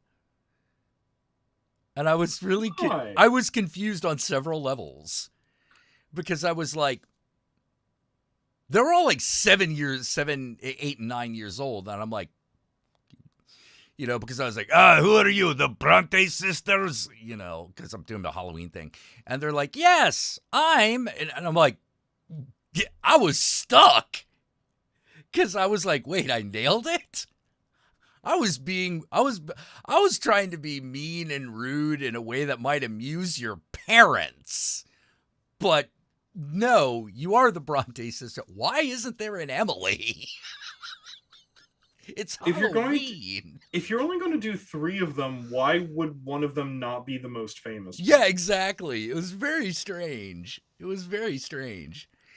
Yeah, would Emily Bronte have hung out with Mary Shelley? I don't know if she would have hung out with Lord Byron. She might have avoided him like the plague, but she probably would have hung out with Mary Shelley. I would also want to hang out with Mary Shelley. She seemed like a lot of fun. Yeah, she seemed like someone I would get along with. Hi, I have my husband's skull on my desk. I love you. I love you. It's like, I love you. You are amazing. I do realize that I apparently have a theme. The Countess, if I die before the Countess, she'll probably have my skull on her desk. You know. Preserved in like a clear glass orb, just set upon a silver setting, or just shellacked and like boonk. Also, yes, you know. I would touch it. Yeah. Then everyone could see all my terrible dental work, you know, like all the time, as opposed to only when I smile. Yeah. If it makes you feel any better, I think as a skull stripped of all viscera, that would actually look really cool. Your fucked up dental work. So you know what? Well, I mean, there are.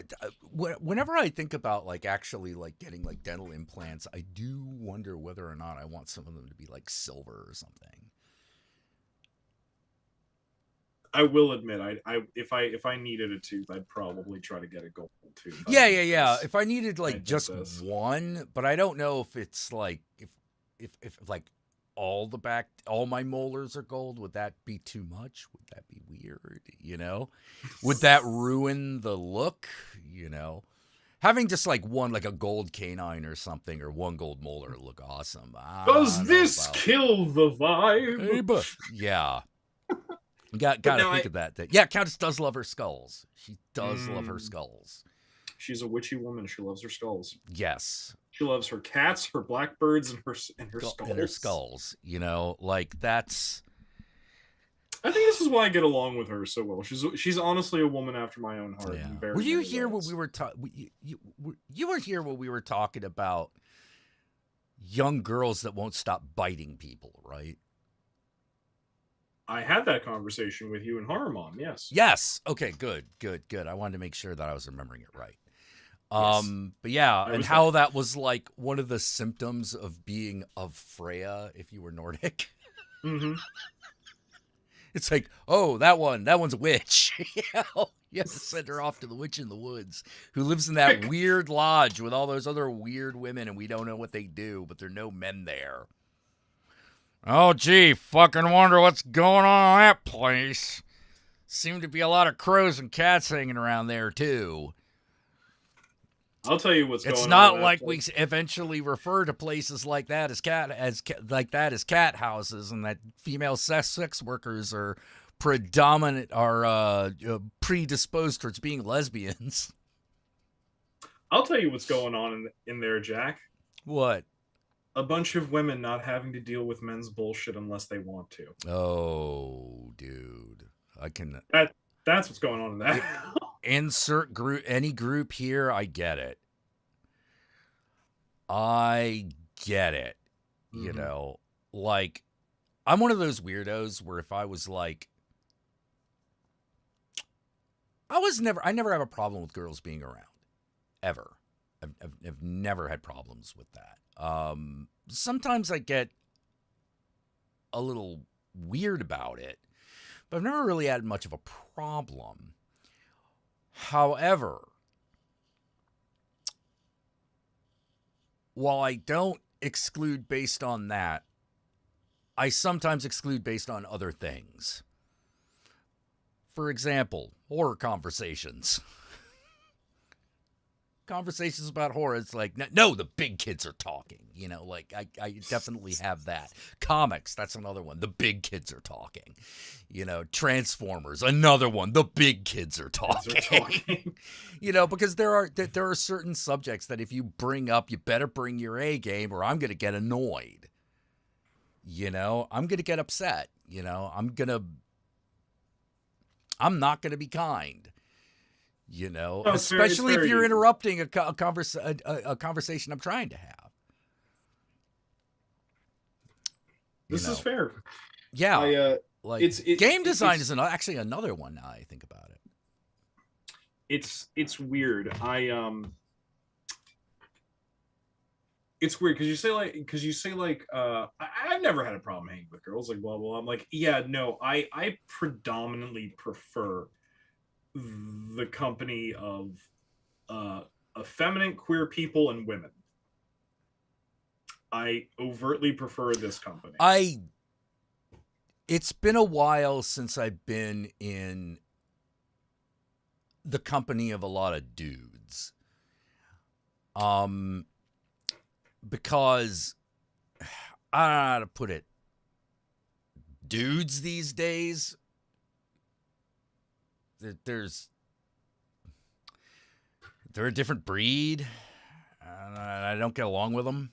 I'll say it this way: when I wish to be a spectacle, when I wish to shine brighter than most of the people I'm around, and to make myself theatrical, spectacular, and lavish, I hang out with cisgender men, regardless of gay or straight.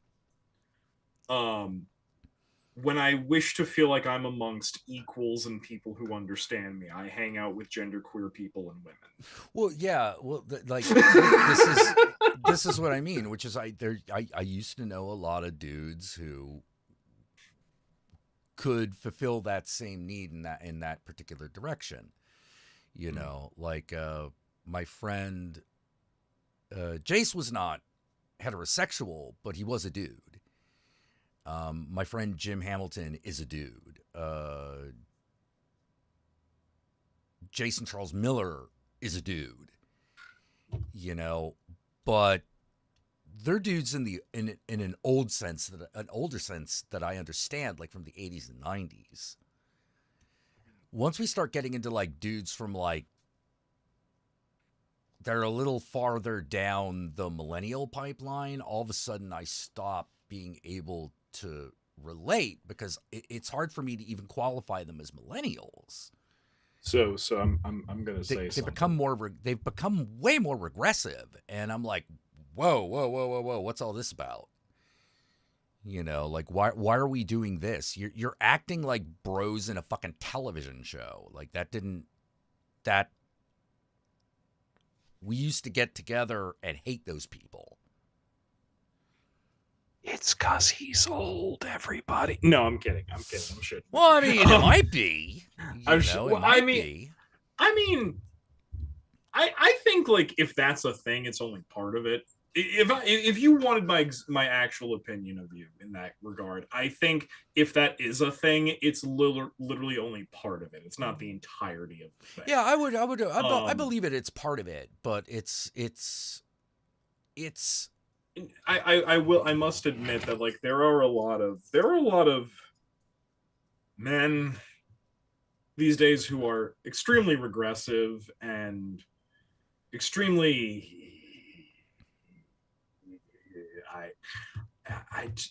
ew. Yeah.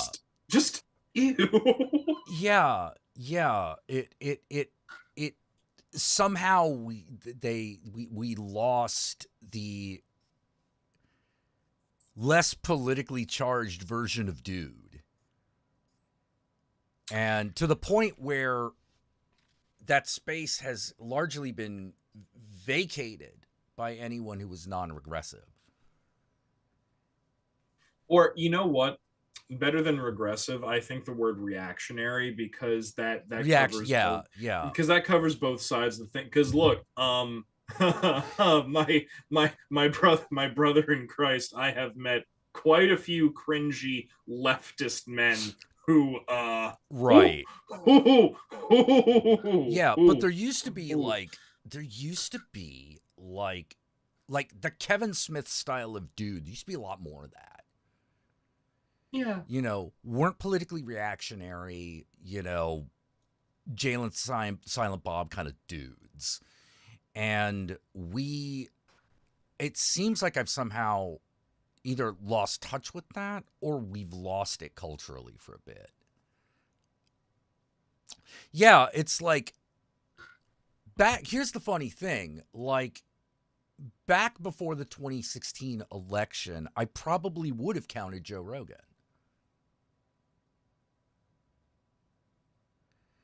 Yeah, but then Joe went down a dark path. Yeah. He went down a dark path, and there needed to be like a defense. There needed to be a bigger defense of, well, I'm a dude who doesn't believe that. I don't agree with you. Like, no, I don't acquiesce to you. You know, like, what are you fucking talking about? You know, but instead, everything got played into you said reactionary, right? Mm-hmm. Yeah, got played into the reactionary politics of the age. And as a result, like, you hang out with a dude now, it's just countdown until, oh, fucking God, here we go. And that pisses me off because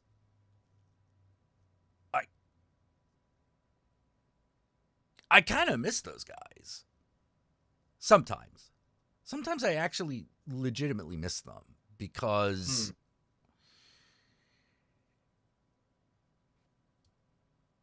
they'd just be willing to hang out or meet you where you live or have them meet you where they live, you know, in a literal and figurative sense. You know, that was kind of the beauty of it. You know, it is interesting, the handful of men that I willingly associate with, all of them do kind of have a very similar thing of like, hey, I'm one of those guys. There used to be more of us. Why are we alone all of a sudden? There's a lot of it going around. Yeah, because like I don't. I'll also say this: those guys also had a way easier time getting laid than any Andrew Tate fan. Well, you know, because they would do this really radical thing, Jack. They would actually listen to women. Yeah, they would actually chill out and listen. Yeah. Yeah. You know, it was part of chilling out to listen. You know, and did they do dumb heterosexual guy shit? Well, yeah, but it felt like normal crap. Not, who the fuck am I talking to crap? Now, that part I know, part of that is me being old. You know, because when we get to the point where I have to use words like normal, like that means it's what I'm used to. Mm-hmm. And that means that part of that is age. But the fact that I don't tend to run into that as much. Do you know where I fucking go to have dude conversations? Where? Lesbians. That's hilarious. Yeah. I can have a dude conversation with a lesbian who's really not into men, but is completely comfortable just being around them. You know, not intimidated, not impressed.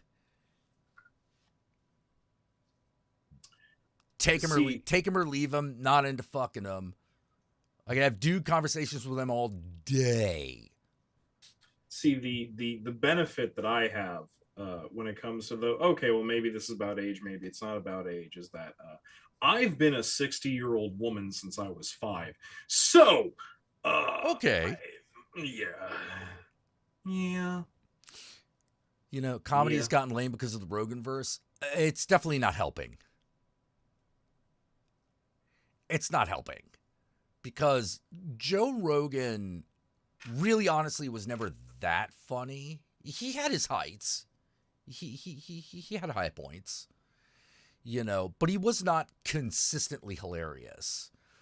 The thing that worked about the talk show is that he didn't have to be. Because that wasn't about him being a comedian. That was about him being a talker, which he is. and he's a very good talker. But there came a point where a lot of people needed him to be something else. See, It was during that period of time when I was like, no, we need a champion. We need a champion, because everyone, when you got a whole bunch of people and they feel alone and they feel disconnected from everything, no matter how many of them there are in comparison to the opposition, they need a champion.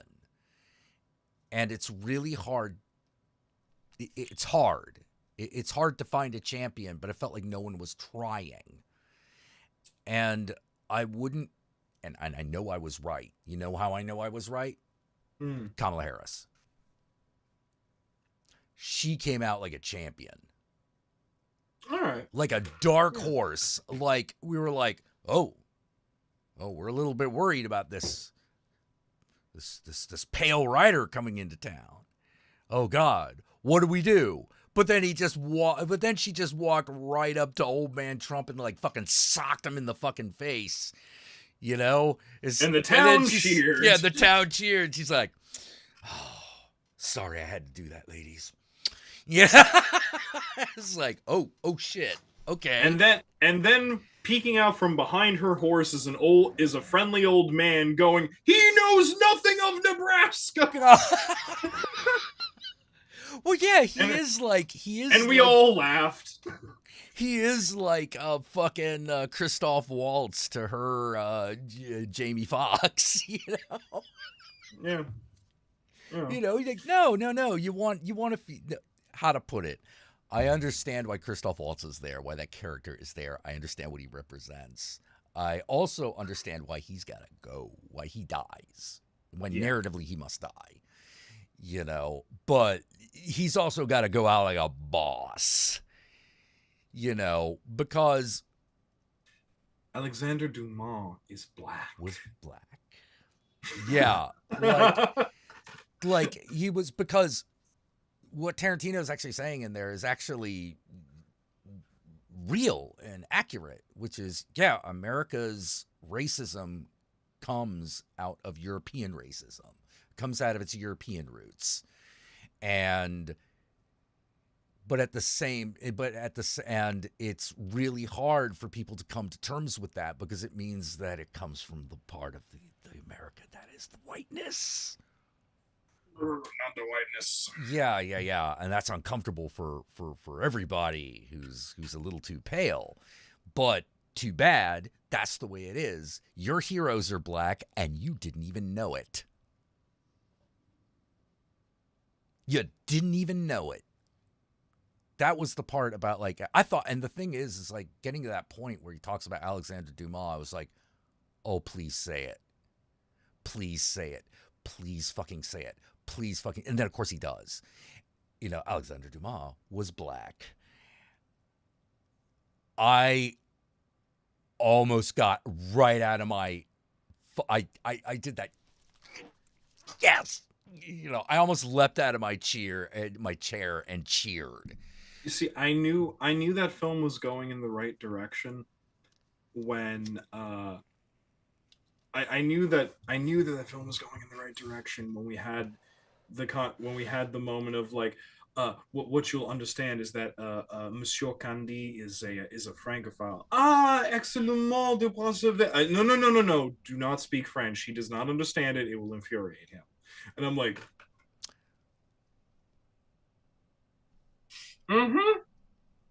yeah. Of course the francophile doesn't fucking speak French. Of course he doesn't. And is upset if someone else speaks it better than he does. Which, I mean,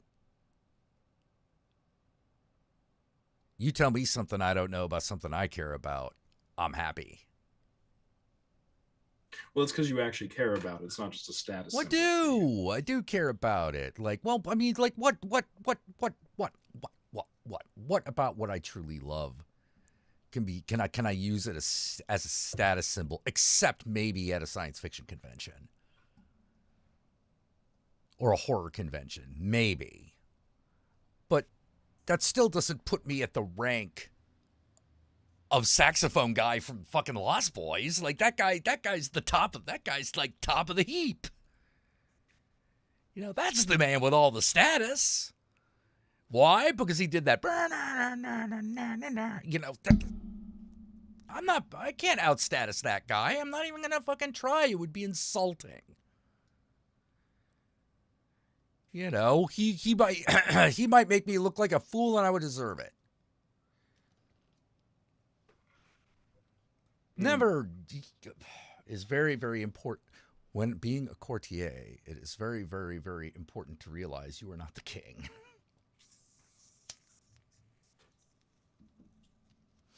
You know? Oh my! I'm just happy to be in that room. You know? I'm just thankful for this experience. Well, like that's why I always wonder. I wonder if I could have been a character actor. You know, if I could have been happy as a character actor, because I'm like, no, I don't really want to do the leading man thing at all. I never did. You know, I just wanted to be like, you know, guy gets shot by Keanu Reeves or something. You know, the guy you remember, you're like, oh yeah, that weirdo with the green hair or whatever. Want to be the guy you remember because he goes, oh, like really loud. Yeah. Or be like Morgan Shepherd. Oh, you know, yes. One of those that guys who's in everything, you know, but like never quite in the starring role. And maybe I get like a particularly good role in some really weird cult film where I say something like "eat a bowl of fuck," you know. And then they make T-shirts of me saying "eat a bowl of fuck," and I'm like, I want one. I'm wearing a T-shirt that advertises myself. I'm like an old school Halloween costume. And I'm making the same face in both pictures. It's great. Yeah. Yeah, be Dick Miller and such. Exactly. Yes. Yeah. Yes. Be Dick Miller. Everyone, be Dick Miller. Ah, come on.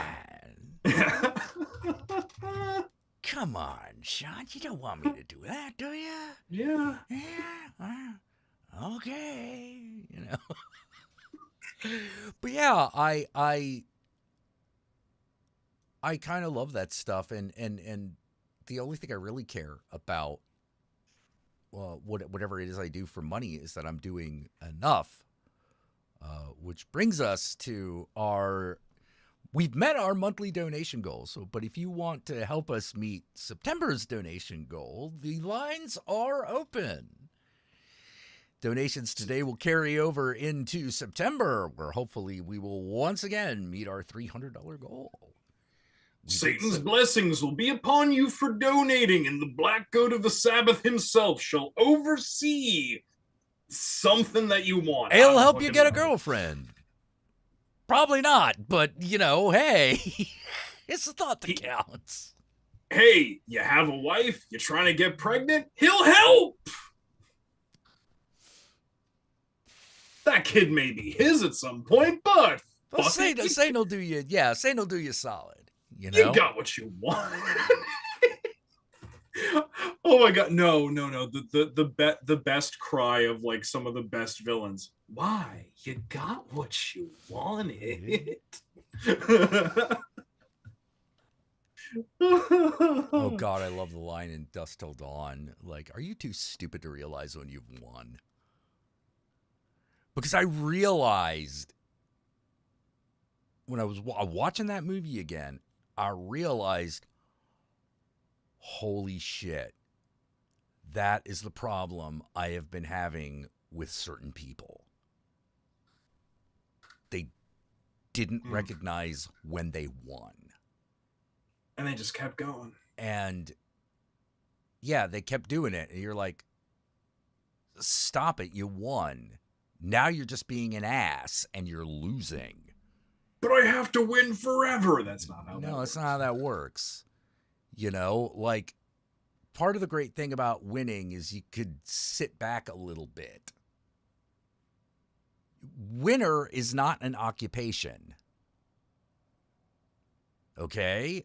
We all act like it's supposed to be our occupation. It isn't. I said it's one of the best statements I've heard in a couple weeks. Winter is not an occupation. I love that. That's great. Yeah, but we all try to act like it is. Like, oh, we have to be winning all the time. No, we don't. Well, that's No, we don't. stupid. That's stupid.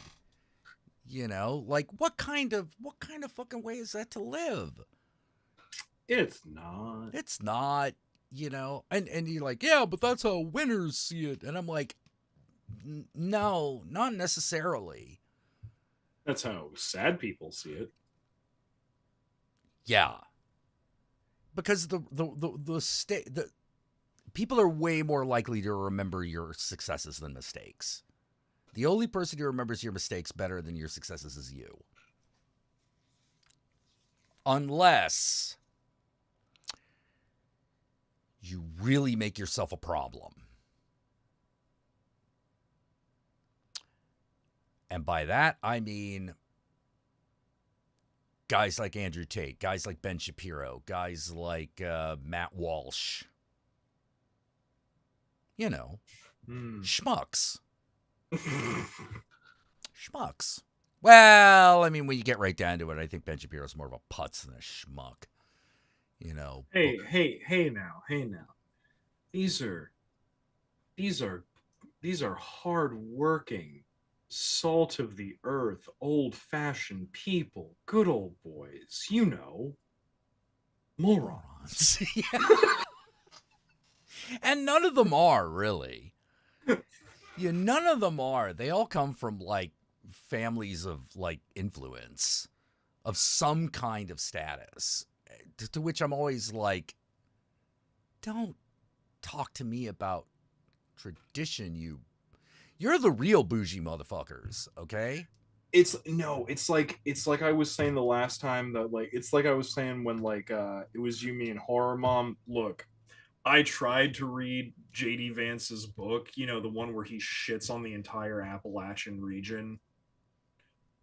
And I'll be honest with you. And look, I understand. I'm from New Jersey. I'm not an Appalachian. I understand this. It is not my regional culture. What I will say though is, J.D. Vance, I hope your fucking goddamn tour of bullshit takes you through there, and I hope the mountains fucking bury you. Oh no, I would Piece not of be willing shit. to. I'm not willing to fuck with like the mountain spirits of like Appalachia and shit. No. That I hope J.D. place Vance- is largely untamed wilderness, and there's a reason. I hope J.D. Vance is walking through the night and answers a whistle and Yeah, hears the like darkness. that's I hope he does. yeah, that and the Appalachian Trail and like the Pine Barrens, actually probably the Pine Barrens a little bit more. They're like our fucking Black Forest.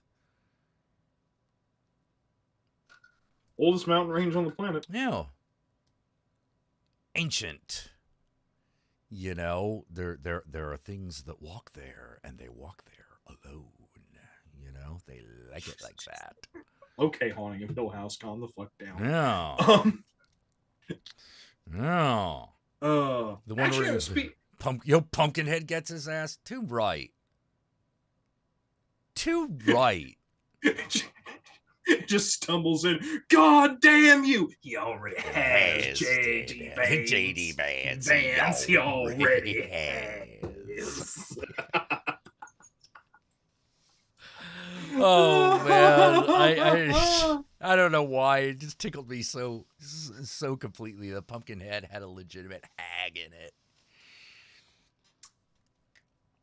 I think it's very funny that every time I see an old hag, like an old hag witch, like represented in a film, I just go, "Yeah, that's me at 90. It's fine." It's I'm just embraced that this is my life.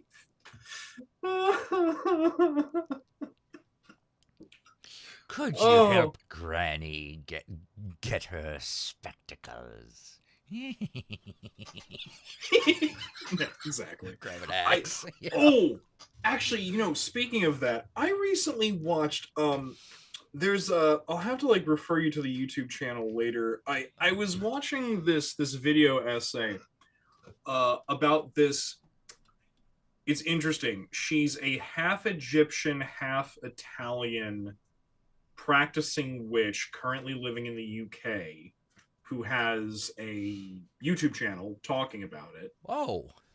And she did a wonderful video essay about the whole like, hey, reducing the triple form goddess to maiden mother crone. Let's talk about why this is sexist.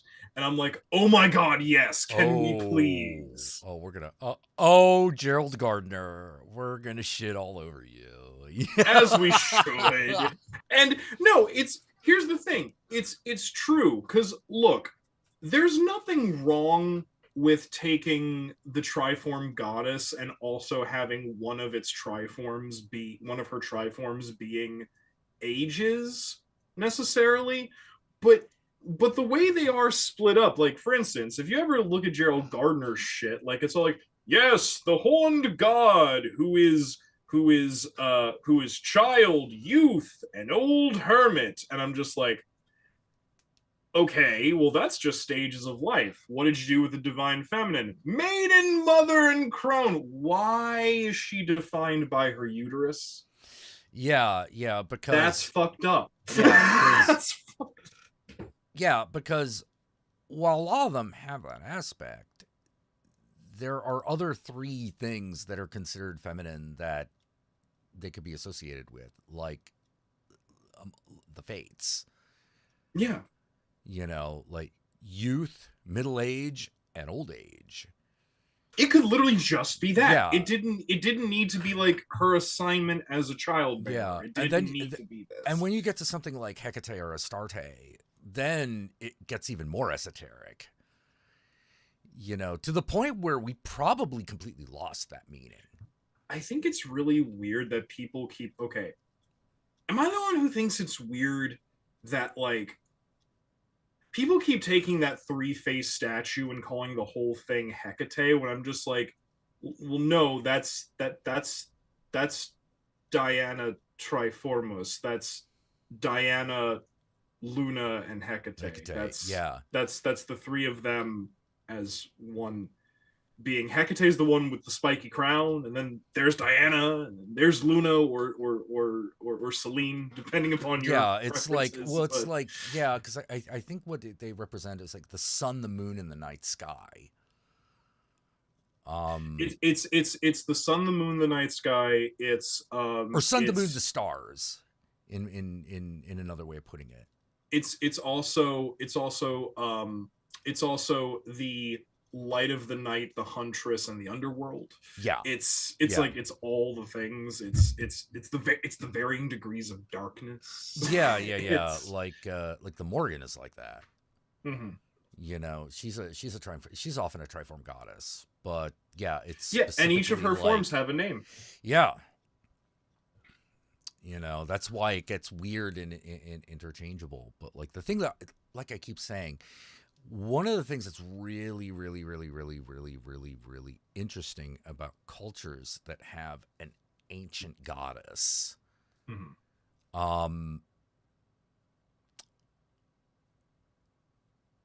is that mythologically speaking, she always predates the culture that has adopted her.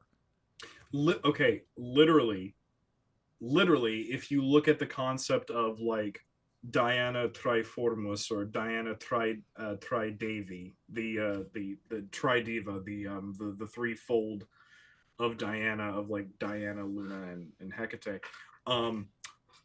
Diana as a three-form goddess also predates Roman and Grecian everything. Yeah. She was not, if you look into her history, she was not incorporated into the major Roman canon until much later. And her followers didn't want to build temples to her because she was worshipped in a glade.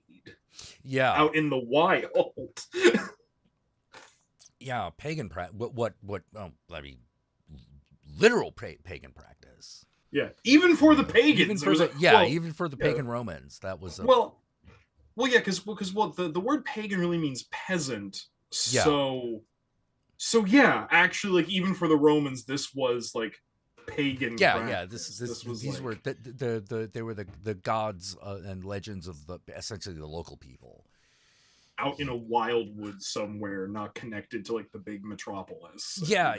And it's only much later that one of their gods kind of gets incorporated into the metropolis, and the being Dionysus.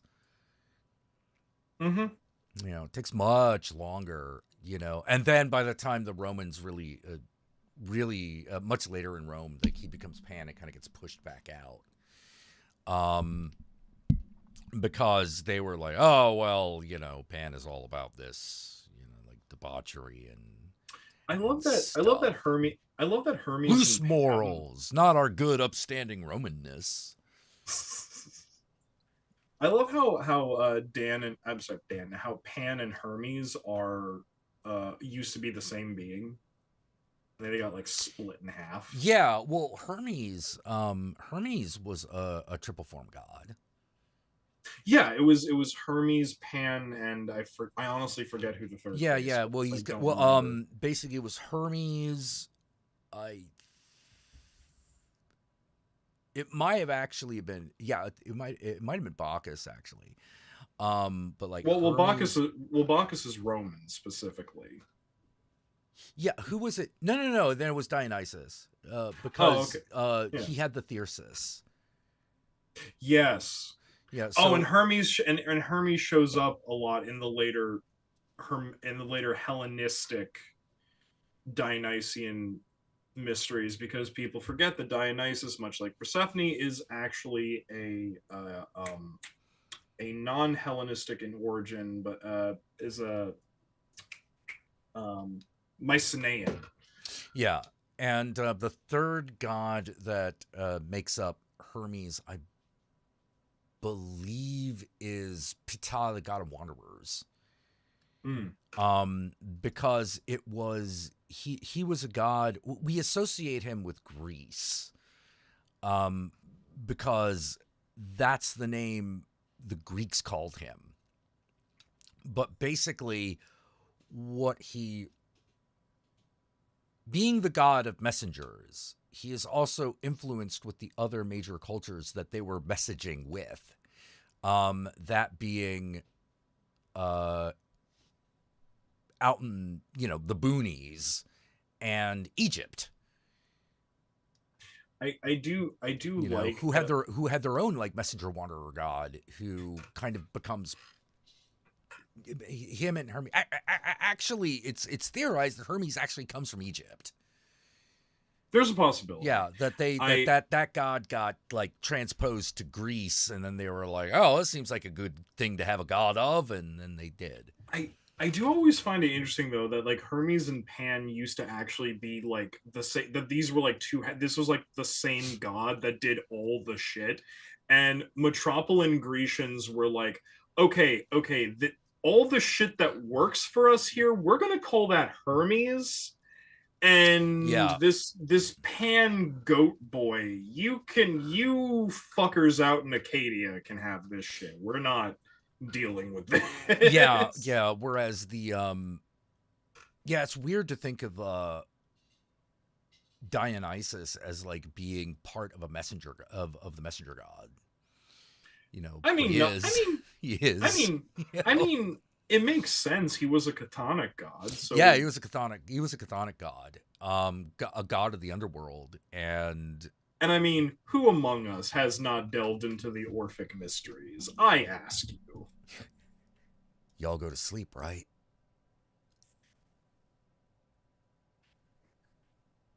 Why do you think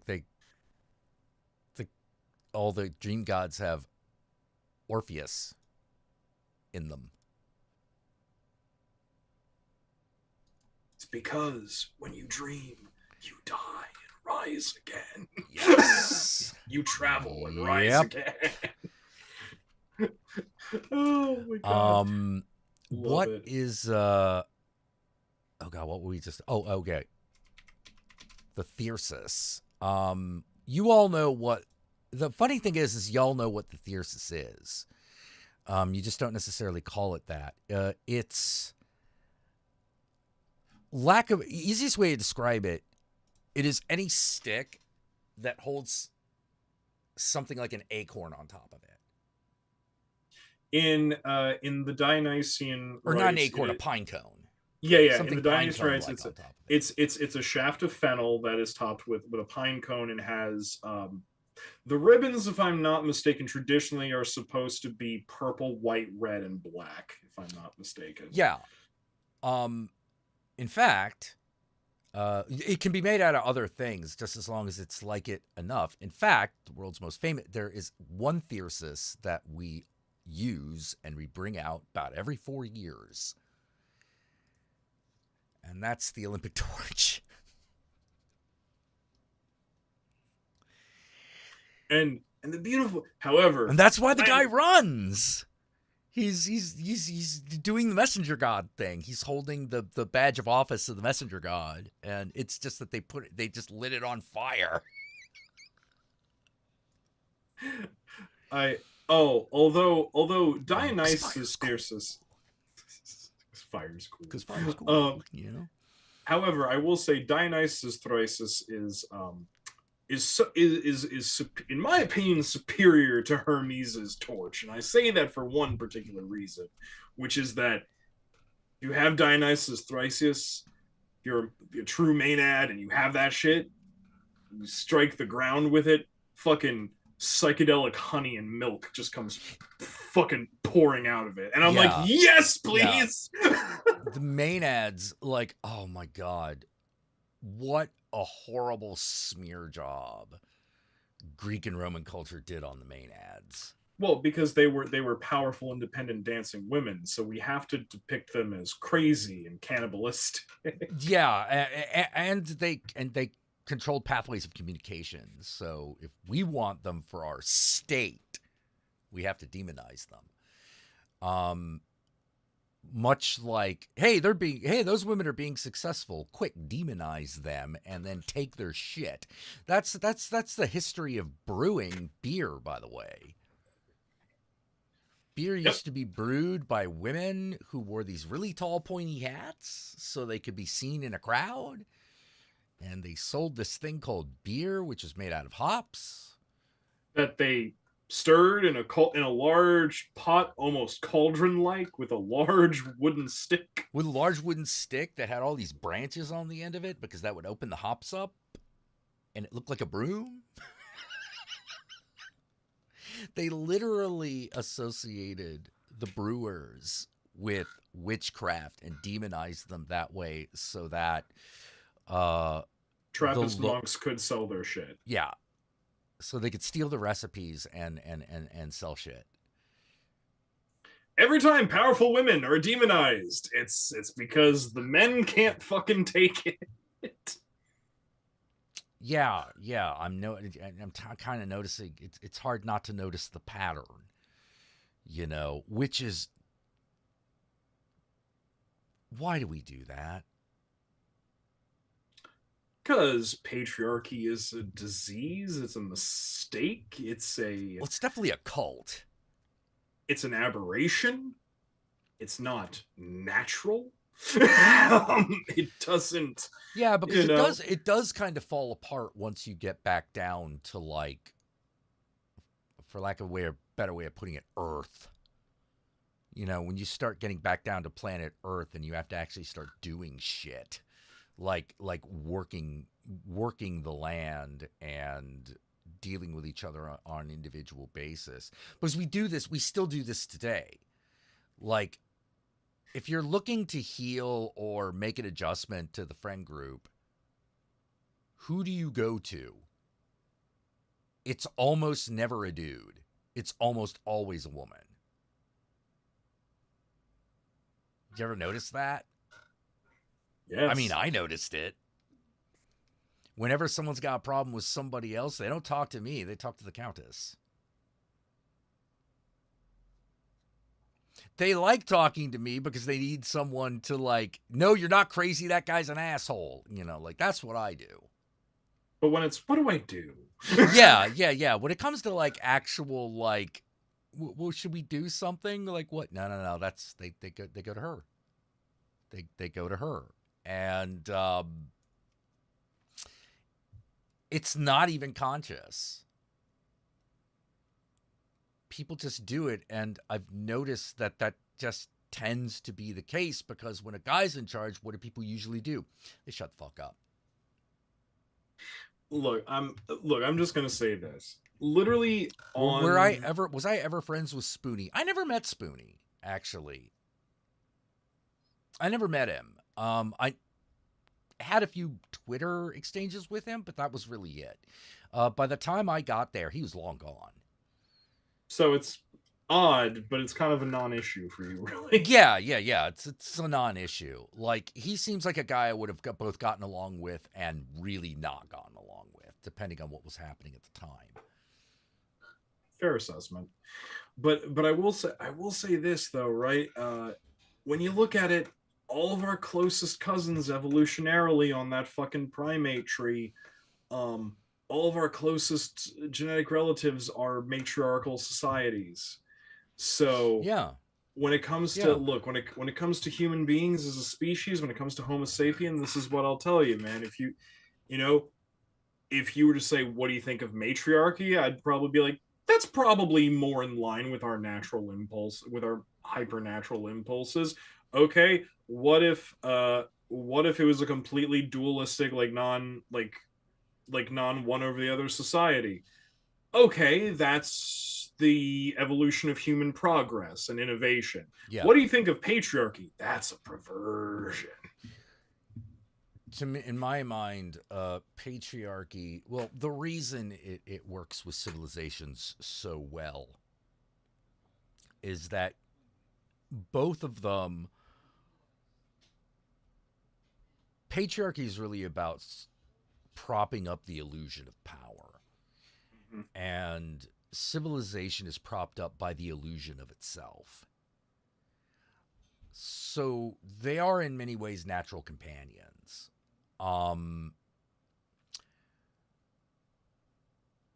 But with that said, even if that is the case, the fuck are we doing? Well, let's see. We followed that impulse of the consolidating and building of power and using it against each other, and we have a bunch of technological and scientific marvels, and none of them make anybody happy. Everyone is depressed. Suicidal ideation is up tenfold. It's real bad. What was the other option? Well, we could have stayed in a village and ate fruit. And it had a very high infant mortality rate. Not because of the fruit, but, because of other things. But come on. Well, it is the one thing. It is the one thing civilization offers, and it's pretty compelling. It is a pretty compelling case, but. Well, here's the thing. I'm not even saying that, the technological and scientific marvels are intrinsic upon patriarchy. I'm saying that the way that they've happened have been, but it's one of those things of we could have eventually gotten there without all this shit. Oh, I agree. I agree. Women are pretty much a backbone of the family. Yeah. That seems to be that definitely seems to be almost universal. One of the things I find really weird, and this is how sexist we are as Americans, or even as Westerners. In Japanese culture, the wife holds the purse strings.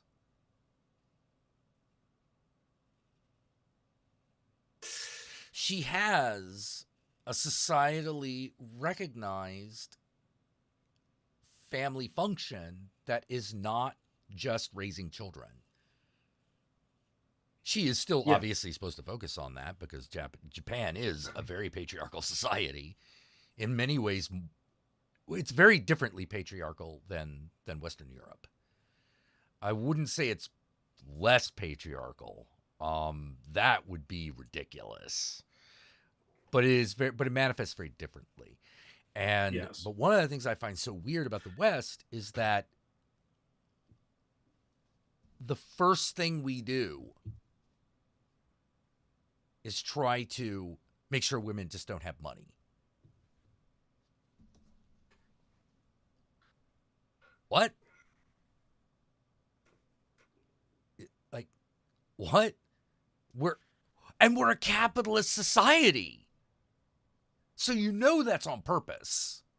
Yeah, it's literally making sure that women have no access to the thing that is the driving force of power and the style of society we have decided to organize. Yeah. Yeah. You So know. you know it's on purpose. You know. I mean, it's weird, right? Because like Well, Now, this is I how don't know- women don't make, or why they only make like 70 cents on the dollar. It's because of weird math. No, we're talking about people in the same job. it's not because of weird math, it's because of sexism. Yeah. It's- Like, and yeah. And the other thing that made me mad was when I really thought about it, I was like, wait, no. This men picks different jobs isn't jiving with what I understand about the culture. Because A, how do you know that? B, that's not what anyone's thinking. Hmm. Because C, in the West, it's taboo to talk about how much money you make. Wait, no, because if they let us talk about how much money we make, we might actually You try might turn to- to socialism. We might try to change a thing. We can't Yeah. do that. And it's one of those like, wait, who does that really serve? Because the really rich motherfuckers keep telling us how much they make. So we know this isn't about politeness, unless the politeness only really serves the ruling class. Oh, isn't that funny? I came across a wonderful quote from Fred Hampton today, which said, "Socialism is the people. If you're scared of socialism, it's because you're scared of yourself." I think that's fair. Yeah, I think that's Yeah. fair. I think that's quite accurate. I would agree. You I had no notes on that one. I was just like, yeah, "Yep, no. that's a thing." No, I think that's absolutely true, because they're worried about, well, this is what I would do, right? And you're like, so Is it though? Is it though? Well, first of all, is it though? Second of all, Why? so you just want to be able to get away with shit the way you've gotten away with it. You don't want anyone else to be able to get away with shit. Fuck you, dude. See, that's the thing, right? Like it's why like white conservative cishet men are so afraid of socialism, because socialism talks about rule of the people, equality, and equity. They hear that and their mind immediately goes, "Oh, but we've done horrible shit to everyone. They're gonna seek revenge." That's really what it comes down to, is that they're like, well, when people have see, I have protection because I have money and whiteness. If I don't have that anymore, clearly what everyone else will do is try to kill me, because everyone else is as shitty as I am, right? So I can't let that happen. And the real answer is no. Actually, no one's as shitty as you guys are. You are the shittiest people. Yeah. But you wouldn't know that meeting me, because I love to keep guillotine blades pretty sharp. It's sort of like, well, one day you're gonna come in and do something where I'm gonna be in a position to enact saying judgment. So I gotta be ready. I'm just saying that anytime someone openly says that he fears and distrusts and dislikes socialism, and he actually knows what that means, it's because he's telling on himself in that statement. Yeah. Yeah. Yeah. Like, I am so happy the UK got rid of the Tories. I'm so happy for them. Holy shit. The motherfuckers need to go. They need to go. Oh, we can't govern like this. Well, you're the reason it's like this, so fix it or get the fuck out of the way. Oh, I want to force young people to join the military. Brah! It's the only way we'll get back the British Empire. Well, You're not allowed to have that anymore. You're not allowed to have an empire anymore. Look what you did. You're not trust. We can't trust you. You know how we didn't let Germany do it? Yeah. Well, we've been doing the same thing to you on the down low. And we'll put this back and put this back. England, what? What's that behind your back? Oh, it's India and assortment of other countries.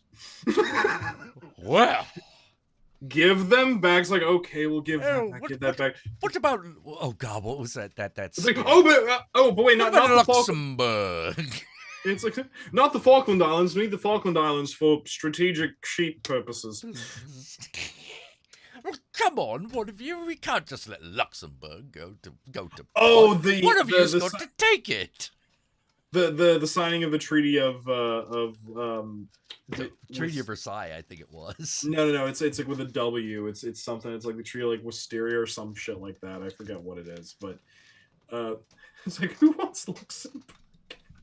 Who wants Luxembourg? Oh, let's lift a piece on the table. Looks like, you know. Like the French just going like, we'll use it to store our cheese. I don't know. Store cheese, I guess. You know. Yeah, the Tories couldn't govern, period. Neither can Republicans. You know, what are Republicans? They're Tories with cowboy hats. You know, like that's it. Or red baseball caps at this point, but like, you know, get the idea. Can I just say, what a shitty uniform choice. The red baseball cap? Yeah, it's just shitty. Yeah. Why did the baseball cap come back?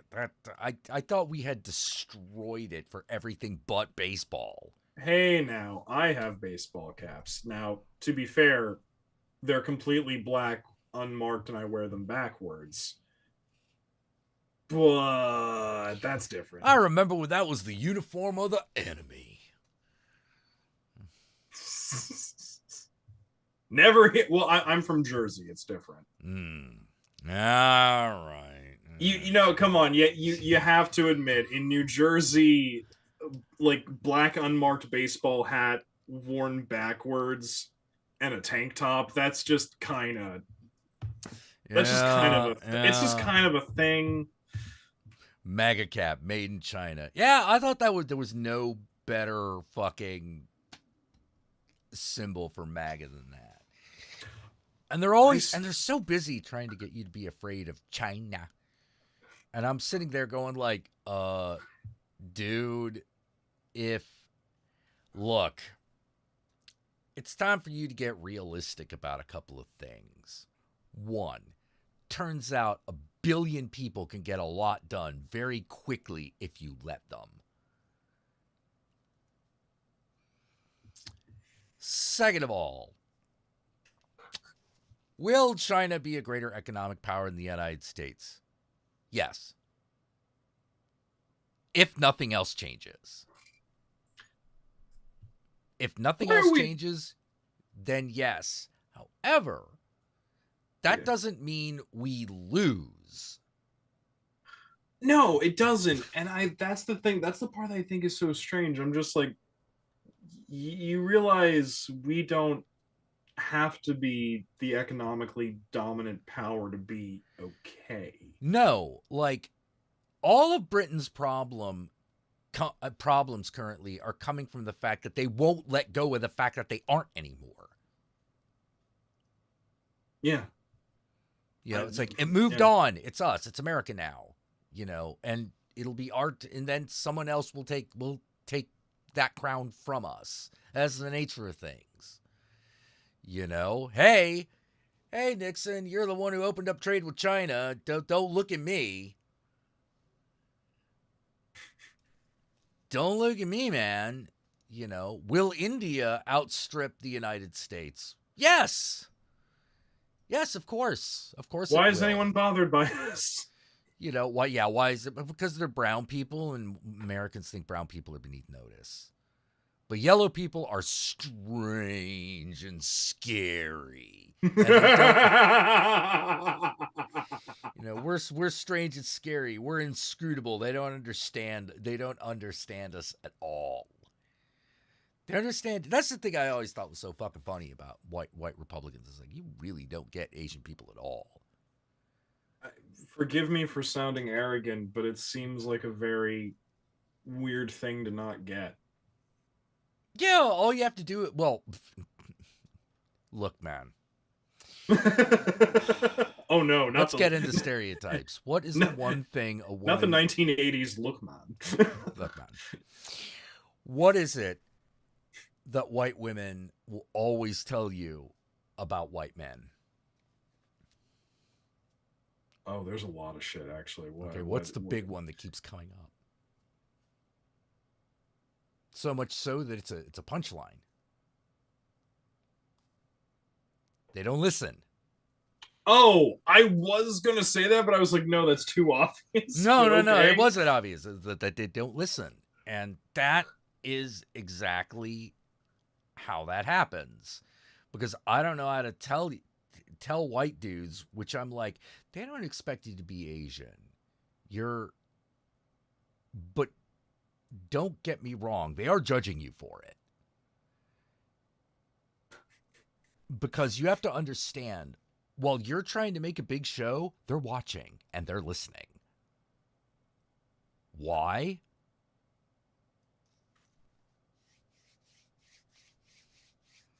Because they're trying to figure out, like all business people, how to get one over on you. And you're like, wow, how these Asian guys did that? They were paying attention. Oh my God, how did they steal our secrets? It's not a secret if you keep bragging about it. Oh, and by the way, who the fuck works in your factory in China? I'm betting it's a lot of Chinese people, or at the very least Asian people, or Koreans pretending they're Chinese.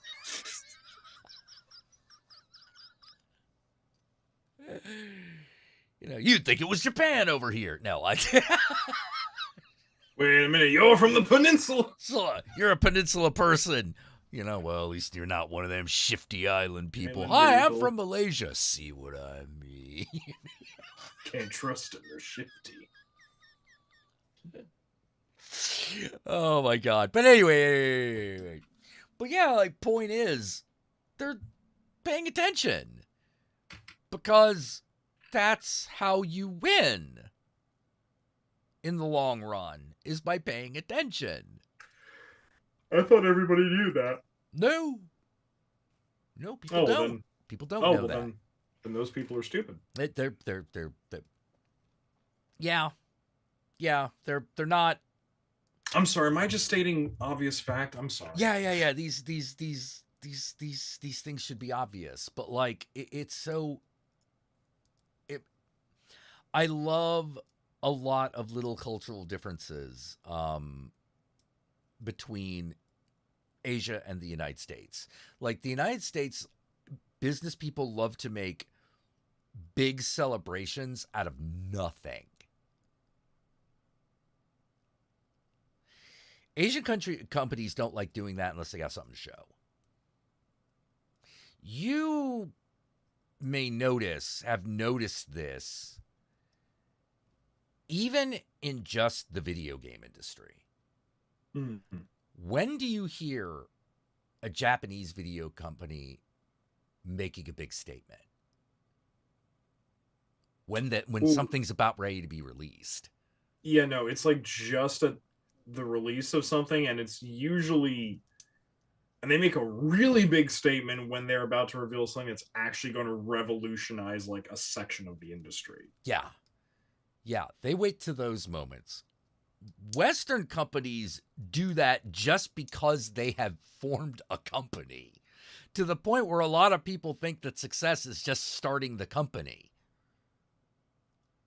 Which, no, it's not. That's the start. That's literally the starting line. Hey now, how dare you tell on the character of Tom Haverford from Parks and Rec? How dare you tell on like his entire fucking character? It's yeah, and once again, so common. It's a punchline. Everyone gets it. Mm-hmm. You know, but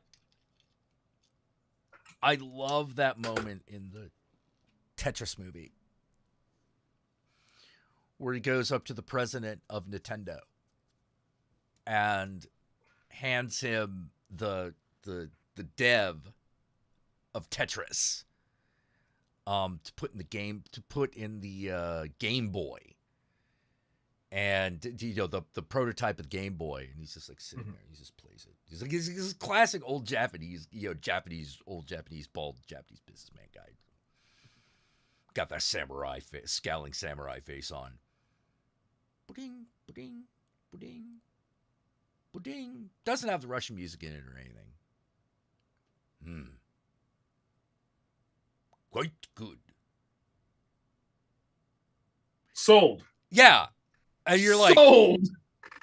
And the American guy's like kind of confused because he's like, but you're scowling. He doesn't say anything because he's a little smarter than that. But like all the Japanese guys, when they get out, they're like, yes, he likes it. He likes it. That's a go, baby. It's going to ship with every Game Boy. We'll get the paperwork ready now. We're going to do this thing. Actually, I think I think to date, I still have. There are 2 Japanese marketing campaigns that I think are absolutely genius. There's 2 specifically that get me. One is, you remember him, Jack. You remember him. Sega Satan Shiro. Oh, yes. Sega Satan Shiro. Sega Satan Shiro. No, greatest thing ever. Bunch of boys going to play actual baseball outside in the sunshine. No, kick the shit out of those children until they go play baseball in Sega Saturn. Oh man, I remember that shit came out. You know, yeah, they tried to make that like as big as the Super Nintendo, and I fucking love how that all panned out. Because it was like Nintendo and Sega were so busy fighting each other. They didn't see this dark horse coming up the corner called PlayStation. Sony? What's Sony gonna fucking do? Sony's got nothing. They make VCRs. They make cameras and VCRs, and they're weird. They're weird. They don't know anything about consoles. It's like, but they stole it from a third-party American company. Uh-oh. We might be in trouble. We're in trouble. And then if you remember the glorious end of how Sega Satan Shiro died, he died defending the Sega building from that bomb that Nintendo shot at it. Oh man, the funniest thing is that San Francisco for the longest time was the home of Sega America, and it had a big building. Like that, I think that building is still there, but the Sega sign is long gone. Like Zynga bought it ages ago, and now Zynga don't have it no more. I don't know who's there now.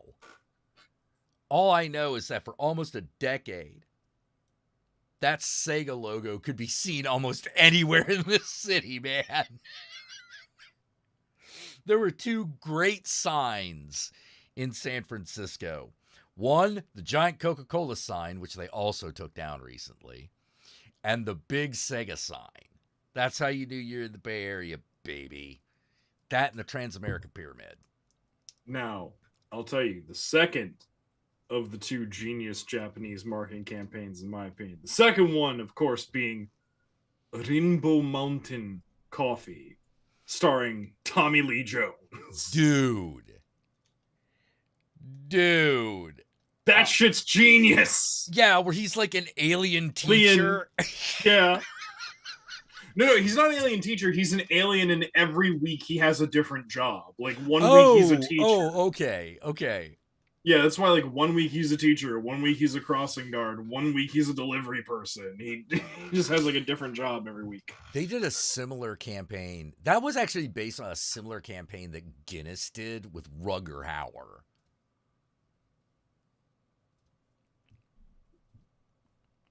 What? Yeah. Okay, so imagine With this. Rutger This is Guinness commercial. Rugger Hauer is walking across a desert, right? And he's wearing these big mirror shades. You know, because 80s. He's walking across and he's like, do you know how we stay cool on my planet? Dark glasses. Guinness now comes in cans. Yeah.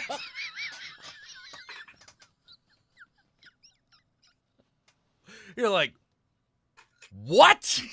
Genius. Absolute genius. You know, it's like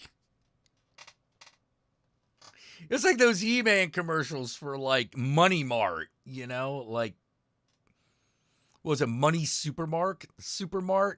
I thought Money Supermart was some sort of like stockbroker shit. I didn't realize it was basically like a Target. Yeah. Money Supermart. Money Supermart. Now I remember that shit because of them fucking makes me kind of want to go in, you know? What makes me want to see one. I don't even know what country that is in. All I know is that I think they speak English there. See, that's the best thing. The best names are completely literal about what it is. This is a supermarket. Super Money Mart! Hey! Or the Oh, Japanese airline commercial that was actually racist to white people. Oh my god, I didn't see that. That sounds amazing. Like, excuse me, Yogi, are you forgetting the epic soap opera that was the Sakura Gummy Long Long Man? I'm scared. Oh, Dude, do you not Japanese know about... Ronald McDonald was like a revelation to me. Why, Jack? Because what? Why is it like no? I was like, why is it everything we do Japan does better? Because Japan has this really great knack of just saying, "We will out America, America." We will sell you shit. Let us sell you things. It will be as if heaven blessed you itself. Yes, that's why we have a theme song, a catchy theme song to sell you shit. We're Japan. How are y'all doing sociologically? Don't ask us. Don't ask that shit. You know, like, oh, how's your personal emotional life? See, we were just playing. And then you had to take it too far. Too far. I'm just asking you how your day was. Ah! You were supposed to be watching the door. Door. Ashley Ketchadorian. With the Japanese X-Men opening count, I don't remember that. Huh. It probably does, but I don't know since We can't speak from experience. I can't speak from experience. Yeah. And you came in here and literally bombed us. Like the Japanese you are. You talking about Pearl Harbor? We had our own Pearl Harbor today. And I'm Ben Affleck. And I'm holding the little girl's arms. And you're Cuba Gooding Jr. Cuba Gooding Jr. disappointing everybody. Live with that. Oh, I'm so happy I showed that to you. I'm so happy I showed you that series because it was like, no. You need to see this. Well, man, talk about like back when the internet was good. I want to poop here. Yeah. Whenever I want, for as long as I want. I suffered in that moment from what we in the IBS community call a whoopsie poopsie.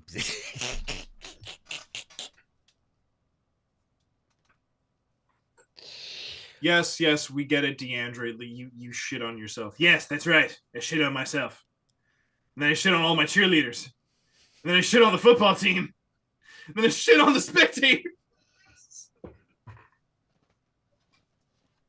I shit on I shit on a quarterback, a prom queen, and 3 candy cane princesses.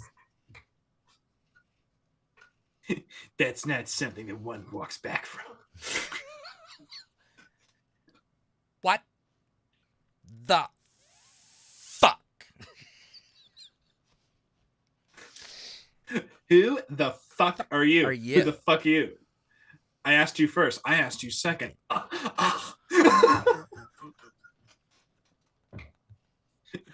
Oh my god. I'm sorry. We're having a senior moment. Yeah, we are. Like, it's gonna be us just like in rocking chairs on some porch somewhere. Hey, Jack. You were supposed to be watching the door. Oh yeah, no. I always knew I was gonna go through like a Statler and Waldorf phase. You know, hey Waldorf, here come the bikinis. Oh boy, we better synchronize our pacemakers. You know, like. Oh no, we'd love to see your show. In fact, we'd hate to miss your show. In fact, we'd love to hate your show. No. It's like, it was stupid. It was pointless. It was derivative. It was short. I loved it. No. Oh man. Oh, I loved it. It was wonderful. Yeah, it was great. Oh, some parts of it weren't very good. Yeah, some parts that really could have been better. Yeah, no, in fact, terrible, horrible waste. Boo. I hated it. Oh man. Oh god, that used to be me and my friend Sam's thing that we would do.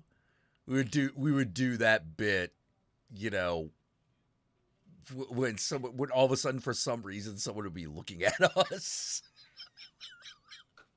You know, and we were like high a lot of the time, so that was pretty frequently.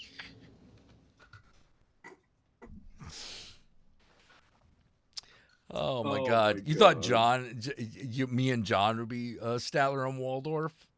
No, I think, well, let's put it this way. I think we all independently have the potential to do it when together. Yeah. There's a bit of old queer that I think John hasn't quite grown into yet. It's still all very new and fresh to him. Once you get a little bit more jaded.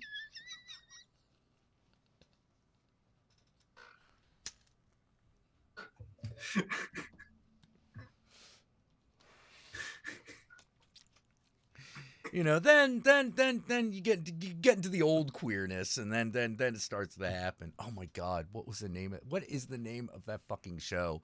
It's got Ian McKellen and the other guy. Fuck. Oh, you're talking about Vicious as Ian McKellen. Vicious, and yes. Yeah. Yes. It's like it's like, oh God. I'm going to so enjoy unplugging you. You're joking again. Yes. Ha ha. Yeah, no, that's Statler and Waldorf, the old gay couple, the show. It's fucking amazing. It's fucking amazing. Is John the Fozzie Bear of the friend group? No, because his jokes are actually funny. Yeah. John's jokes are actually funny. Yeah, I like it's funny. Like whenever I really think a little like for any real length of time about the Muppets, I think about the Muppet movie and how that film affected me. You know, but it didn't affect me until I was older. When I was younger, I didn't get it. Like, I got the jokes, obviously. I got the funny things that were happening, but I didn't really get it until I was like in my late 20s. Oh, actually, you know what? If we're taking all things as canon, I know who I am in the Muppet universe. I'm Orson Welles at the end of the Muppet movie.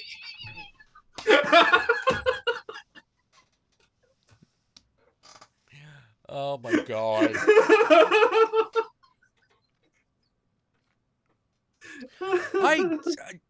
I used to be the great Gonzo. I don't know where I fit now. You know. But I used to be that guy that would just come in and say, "Ladies and gentlemen, I'm now going to eat this rubber tire," while accompanied by the chorus of the Flight of the Bumblebees.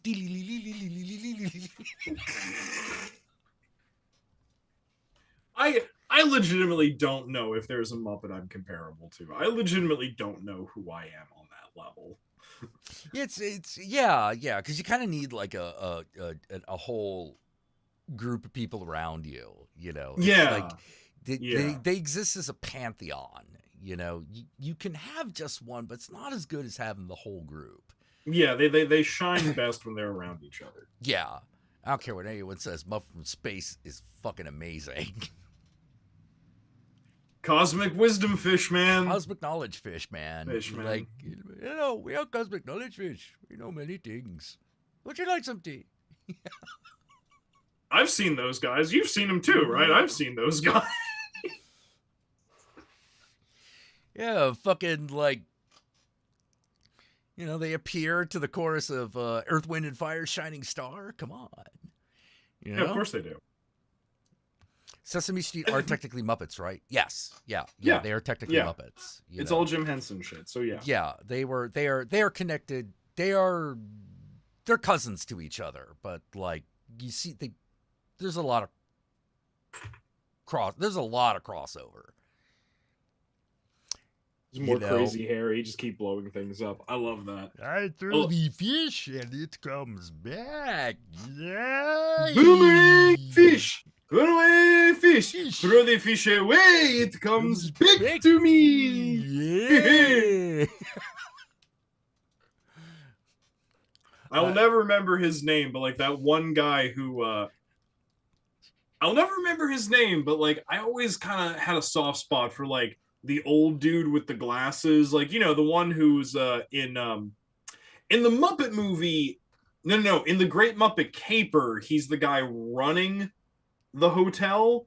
Oh, and yeah. He's also the guy who goes like, "I've got a dental appointment." That one. That dude. Yeah, gonna have to get in the back. Front seat's been quarantined. Oh my god. Yeah. And of course, being from New York and New Jersey, I respectively, I've always had a soft spot for Rizzo the Rat. I'm just like, no, I get that guy. Oh my god, I couldn't believe that they fucking did Cool Hand Luke and The Great Escape, and I shouldn't have been surprised. Oh, and Muppets from Space, of course they did. Yeah. Like they did what was it? They did The Great Escape, they Cool Hand Luke, and Romper Stomper of all damn things. Mm-hmm. And of course there was that lovely Independence Day reference in there as well, which that was always fun. Release me. Oh man. But of course I thought like the real star was Boris the Bear. Oh, in that movie, absolutely. Yeah. Get the remote. The goat? The remote. Oh, the remote. I thought you said the goat. Okay. Oh, they're all out tonight, sir.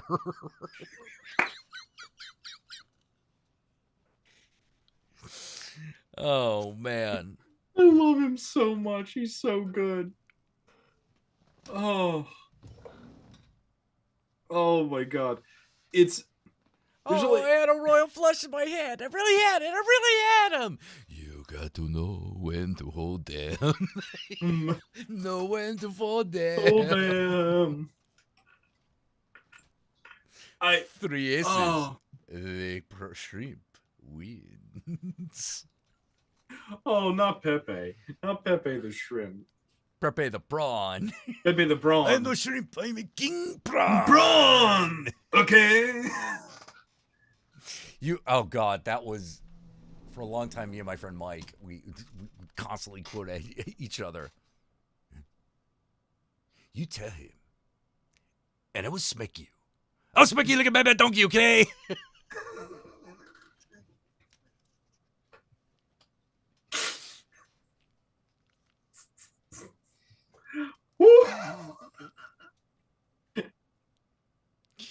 Oh. Throws paint, makes a little door in the wall for himself. Yeah. Adios, okay? Adios, okay? Fucking love him so much. That was a little underwhelming. Speak for yourself, okay? It's a little underwhelming. Oh, Rob Lowe. Oh, wait. Was that Rob Lowe or was that the guy from Goodfellas? Wait, who did what? The guard. Oh, I think that was the guy from Goodfellas. Yeah, what's it? Ray Liotta. Yes. Okay. Yes, yeah. Yeah. That was Ray Liotta. Yeah, I'm pretty sure that was Ray Liotta. Yeah. Bye. Yes. Oh man, Oh, Muppets is good shit, man. Muppets is good shit. Man, me and Tony argued so hard on whether Muppets from Space was good, and I never backed down once. Of course it's good. It's a wonderful film. It's fantastic. The two, in my opinion, okay, and I admit I'm probably biased because of my age, because look, all the Muppet movies are good. I don't dislike a single one of them, including the Christmas special where the Fraggles show up. I love all the Muppet movies. I do. I finally saw one that I was like, why did you do this? This Oh, is no. bad. Muppet Wizard of Oz. It's awful. It's not good. I'll admit that. It's Yeah. Not But, okay. But, Not even okay, Hey Cinderella is bad, so like fucking at the masquerade ball, the one stepsister dancing with what is clearly Santa Claus in a masquerade mask. Who is this Rudolph I remind you of? Actually, my favorite joke was still, oh, broken slipper, eh? Well, I'll get all the king's horses and all the king's men on it. It's bound to work. Just fade off, fade back. If I was to do that again, I would leave out the horses. They just gum up the whole works. Whole works.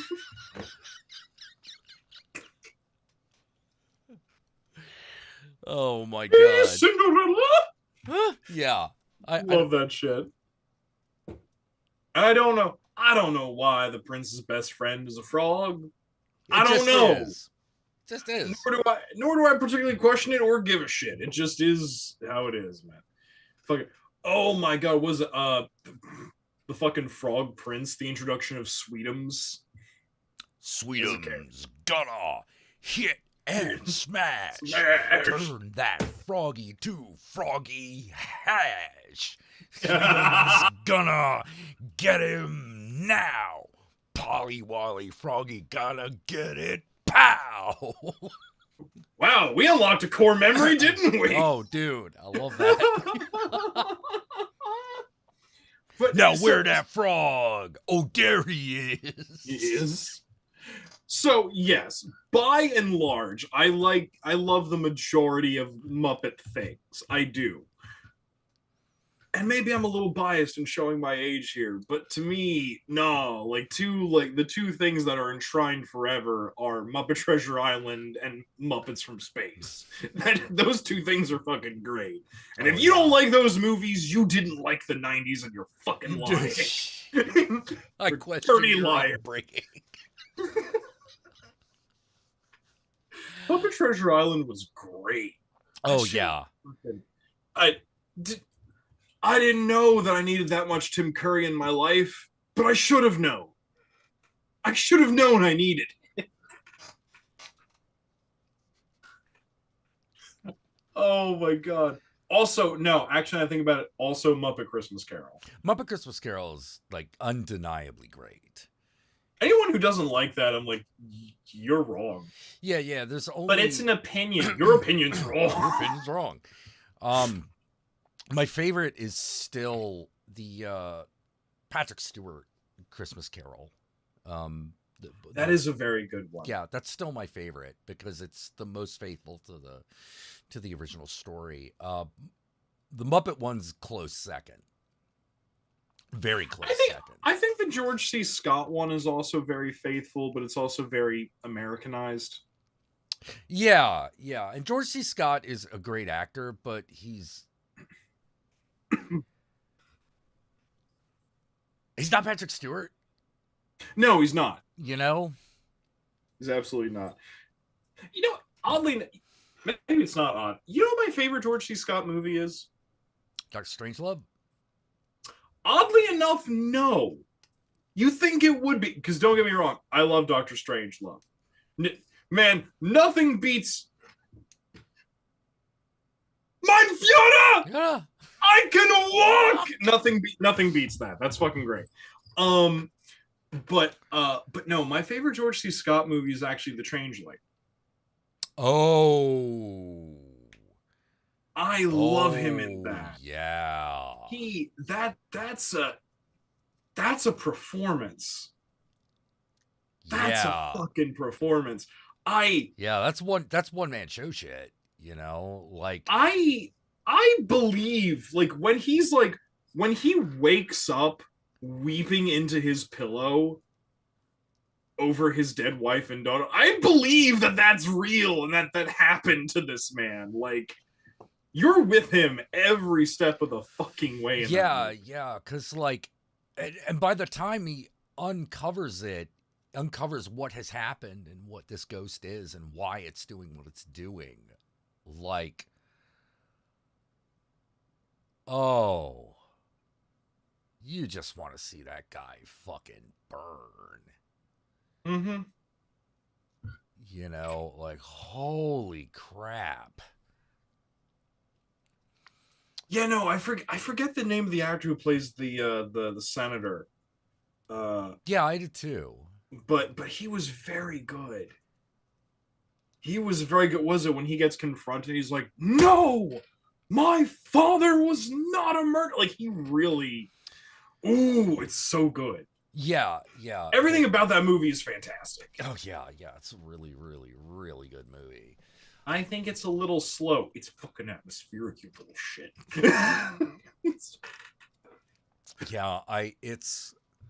That movie is the reason why old-timey wheelchairs just being anywhere is creepy. Yeah, right. You know, like, nothing is more unsettling in an abandoned hallway than an empty wheelchair. Especially if it just ever so slightly moves. Yeah. Just a fraction. Yeah, because your brain is already halfway there. Mm-hmm. Because you're like, why is that there? Was someone just using it? No, couldn't be. Right? And then Nope. Honey bunches of nopes, you know. Like, that fucking scene in Changeling where so you remember when he has the automatic writing experience himself when he's listening to the ghost voice on the playback of the audio tape, and then he calls her over to listen to it too because he's like, no, someone else needs to hear this. I can't be crazy by myself. That fucking when they're both getting very emotional about it, but that fucking shot where she goes out into the hallway and looks up the staircase and becomes paralyzed, throws herself against the fucking wood paneling in fear, and it's just the fucking kid's wheelchair at the top of the dark staircase. It's like, no, No, that came from an attic somehow. The answer's no. Yeah. Finding a wheelchair in an attic, that's another one where you're like,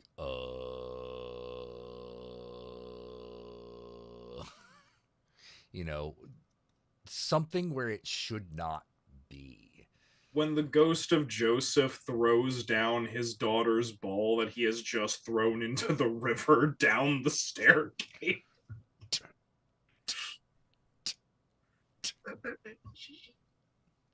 Yeah, well, like, that's, how to put it?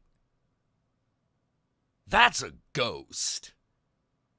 You know what I mean? Mm-hmm. You know, like the ghost from Changeling is a ghost. That's a haunted house story. Yeah. That's a fucking haunted house story. You know. And also, have you ever noticed our main character's decisions all make sense? Oh yeah. There's no stupid thing that gets done. All of this makes perfect sense to do. Yeah, the minute the evidence of the existence of this ghost becomes overwhelming, George C. Scott just admits it. You know, he's just like, okay, at this point, it has to be a ghost. Because what else could it be? Immediately finds like a fucking college university that has a parapsychology lab immediately. Yeah. You know, like, yeah, if ghosts are real, then those guys are onto something. You know, like, it's why when people are like, what do you think an atheist would say if they met a ghost? I'm like, hello? Yeah, because like once you're presented with it, well, it's real. Yeah. Once it's there, it's real. You know? Once it starts talking to you, it's real. So, okay. It's like a lot of people don't understand that part of skepticism is accepting overwhelming evidence. And honestly, I think that's why the skeptic community kind of fell apart. Because they took on as part of their identity something for which there was overwhelming evidence for. And it was climate change. Well, yeah, that's when it was clear that it was like, oh no, this is actually just an ideology pretending to be skepticism. Yeah. Okay. Yeah. Also, it's also when Richard Dawkins started to get really crazy. Well, he's a TERF, so who cares? Yeah. I couldn't believe that he said what he said about eugenics. I could. But I never liked him to begin with, so. Yeah, but I was still so disappointed because, like, oh, well, of course eugenics would work as long as we, like, you know, got over our feelings about the Holocaust. No! Eugenics doesn't work. In fact, there are, even if we're going to be completely cold-hearted about it and just look at it as a form of science, there are papers disproving its theories. Yeah, because what's the problem? The problem is humans thinking that they know what makes a better species. Because we're wrong. The time. We're very dumb about it. Yeah, we're very bad at that. You know? I don't know how you could be good at it, because the only way to prove that you're good at it is to wait generations and seeing. We're so bad at it. Consider this. We're so bad at it that the short-sightedness of human beings being able to plan that out is a common trope in multiple types of films and is just taken as granted. It is not questioned. Yeah. In any way. Yeah, it's always a bad idea. Why? Yeah. Because the people who think that they can control that are the people least capable of adjusting. Nature has to make these little adjustments all the time. That's how survival happens. That's how it works. Flashman brings up a great point. I mean, he is British. Yeah. Brings up a great point. Laserbeak goes by the camera again. I I do love how J.K. Rowling, Jake Paul, and a bunch of other people are going to be taken to court for cyberbullying and harassment now. Oh, that Olympian. Yeah, she's taken to That court.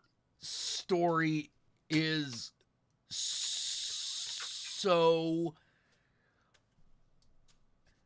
That story has everything. It has everything that will explain what the problem with turfism is. Everything. Sharp fucking relief. Because you're like, oh, were they bullying a trans athlete? Here's the thing. No. They were bullying a cis athlete because they thought she was trans. And this reveals the whole thing, right? That the real truth is that turfism is just white feminism. And what I mean by that, I want to point out, I'm saying white feminism in the sense of not true feminism, but it's a type only of feminism which upholds the patriarchy. Yeah, exactly, which upholds the patriarchy and at the behest of white cishet women. Hello, baby. Being allowed to feel like they're still under cishet white men, but above everybody else. Yeah, and oh my god, it is like it's did you see that? Sorry, I wasn't actually trying to do a Transformers sound there. Did you see that documentary, No Saviors? I didn't see it, but I've heard about it. Yeah. It whoa. It is White Woman Makes Everything About Herself, the documentary. And she does it in Africa. Oh no, we talked about this last time. You have Yeah, you should see it because like you watch it and you're like, what? Because for every problem that she runs into, there was a way around it. But doesn't make any adjustments. And that's the sin. I have to be the savior is the sin. That's the sin of pride. I have to be the one to do it. Who said? Isn't it enough that you're helping people? Wasn't that your goal? Oh no, I guess it wasn't, was it? There's no such thing. There's no such, how to put it. You scratch a turf, find an internalized misogynist and a racist. Yeah, oh yeah. Oh yeah. Yeah, Musk, Rowling, Logan Paul, and get that bad girl. Fuck yeah. Fuck yeah. Like fuck those people. Those are people who should know better. Yeah, they are. The people who should know better, and they're in a position to not be affected. What I'm saying is, you're fucked, Joanne. It's about fucking time. Yeah. No. Do you think that like no? I hope. No. Oh, Savior Complex. Yeah. The documentary is called Savior Complex. Musk. Oh, I'm sorry. Elon. I'm sorry that you're mad that your little like cyberpunk elf princess fucking left you because you're a piece of shit. Stop making that everyone else's problem. Well, I mean, he really is a self-made man with that money that he got from his family that they got from slaves running emerald mines. It's self-made. That guy needs to fuck it. That guy needs a reality check hard, and I hope I'm here to see it. he's the Thomas Edison of the modern age because he named his company after a much better inventor.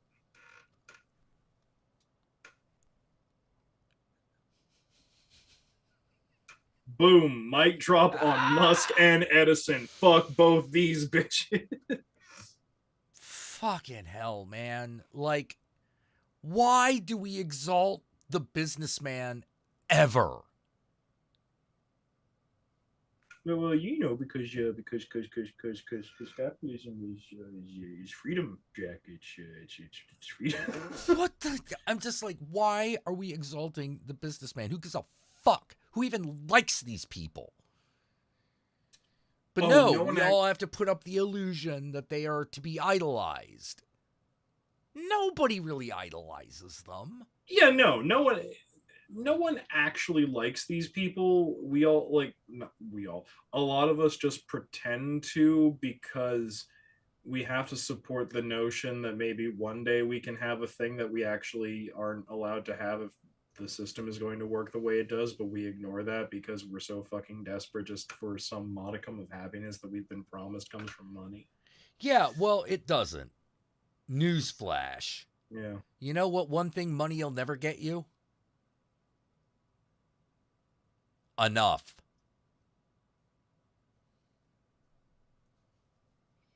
And yet, I just want to point this out. In an average afternoon, because how to put it, as someone who works with special ed kids in a public school setting, I don't get paid a lot. I definitely don't get paid what I'm worth, but nobody in my department does. We're all suffering together at that point. But even I, on an average day, when I don't have work, I can have sex, weed, a peanut butter and jelly sandwich, and scratch my cat's head. I think I'm doing much better. You're doing pretty good. you're actually doing pretty good. Like the ability to be happy with oneself is part of the goal. And part of that is not really caring about the accumulation of resources beyond what you can use. Oh, and I got to point out, when I make a PB&J sandwich, it's the 3-piece of bread. It's the double decker. Fuck yeah. That is too much carbohydrate for my diabetic ass. I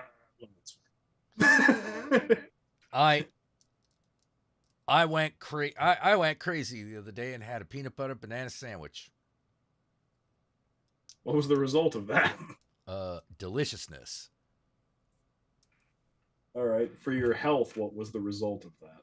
No, my fucking glycemic index went up by like 10 points. And then you go, okay, I guess we're having chard for dinner. Yeah. Essentially, that was the reaction. Was okay. I guess it's spinach today. I guess I'm having. Yeah. I guess I'm not doing that. I eat a lot of cottage cheese though. Cottage cheese is delicious. It is. I actually like cottage cheese, so like that adjustment was not hard for me. However, one adjustment that was a little hard was not getting to have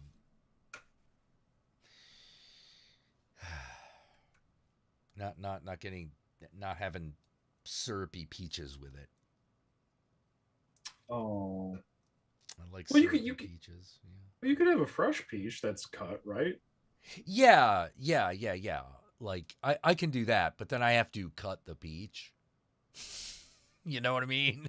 Oh. I can't just put the two together and have it. Oh, poor you. Poor me, I know, right? Also, peaches go soft really fast. Oh, they do. Like they can take forever to ripen, but once they're at that, they're not as bad as avocados. Once an avocado is ripe, it's basically spoiling.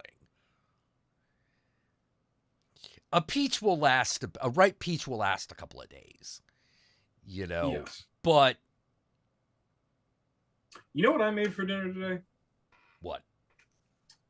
I made fucking I took some of the I think it's the Impossible brand is Laserbeak. Or if we want to get really fucking pedantic about it, it is technically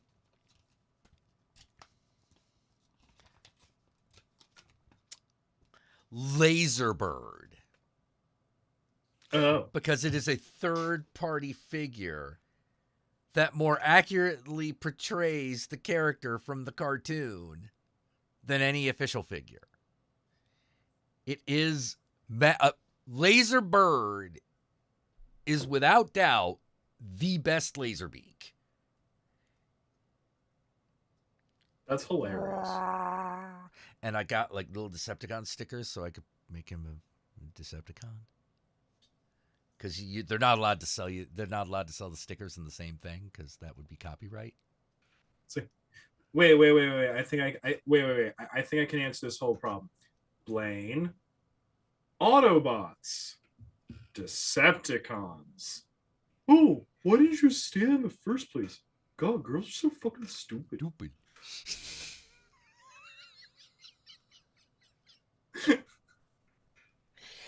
I love Transformers. Hey, I even got a buzzsaw. Oh, I'm sorry. What is it? Circular Saw? Yeah, he's called Circular Saw. I thought they were just going to call him Sawbird. But no, they went the extra mile.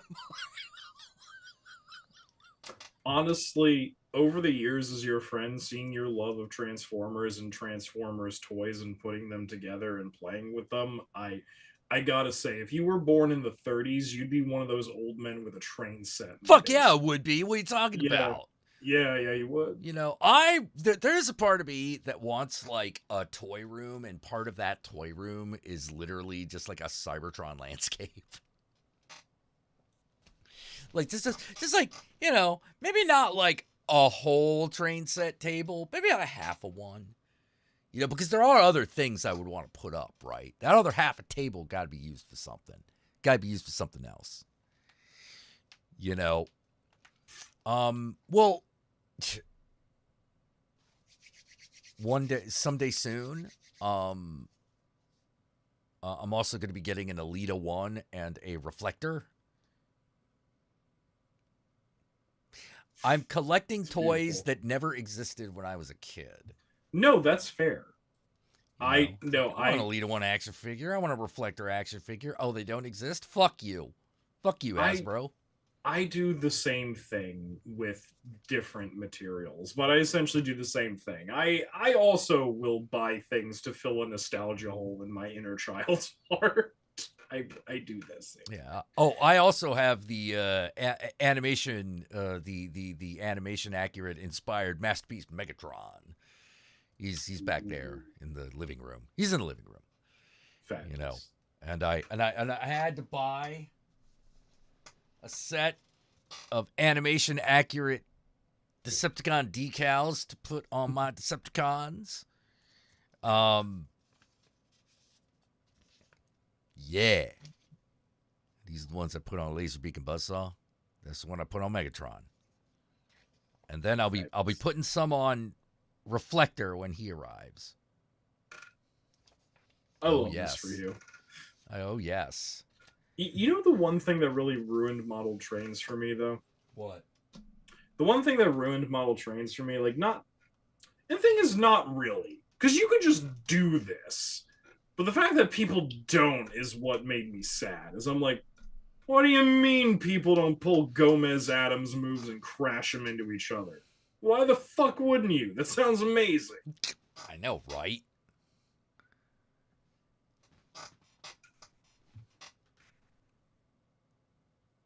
One thing I wouldn't mind is a little tray. This would be hard to do, but I would love it. Okay. Which is an Astro train that actually would function as an electric train. Oh, that'd be cool. Yeah, that'd be super cool. You know, but that'd be a little difficult. You know. But you know, maybe one day, maybe. You know. People ask me, it's like, what What made you think what made you realize that you might be neurodivergent? I don't know. My parents took me to a train museum when I was a kid and I was beside myself with happiness. Hey, man. Cause trains. Wait, we'll hold on a minute. Oh, that. Oh. You know what? I just realized something. Mm. Something.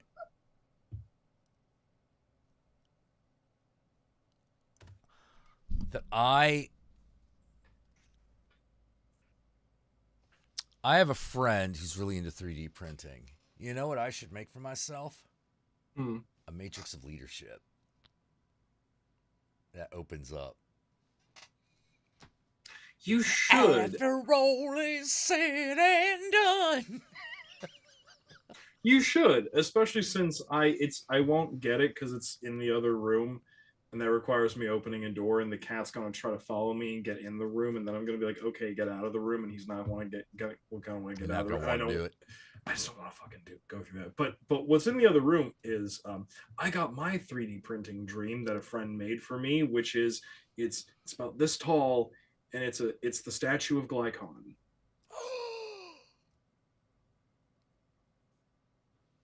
Ooh. I have a statue of Glycon in my house. Ooh. Yeah, I need to. Yeah. Yeah, there's some things I could use to 3D print. I have a couple of.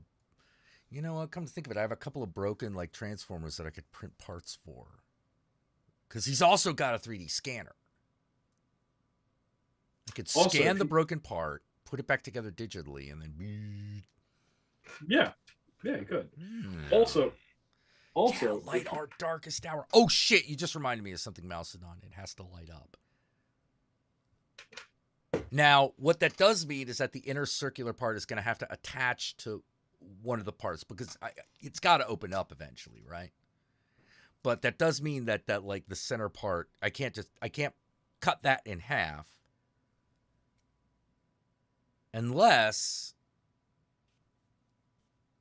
I put a light in both halves. I don't know how that would look though. You know what I'm surprised by?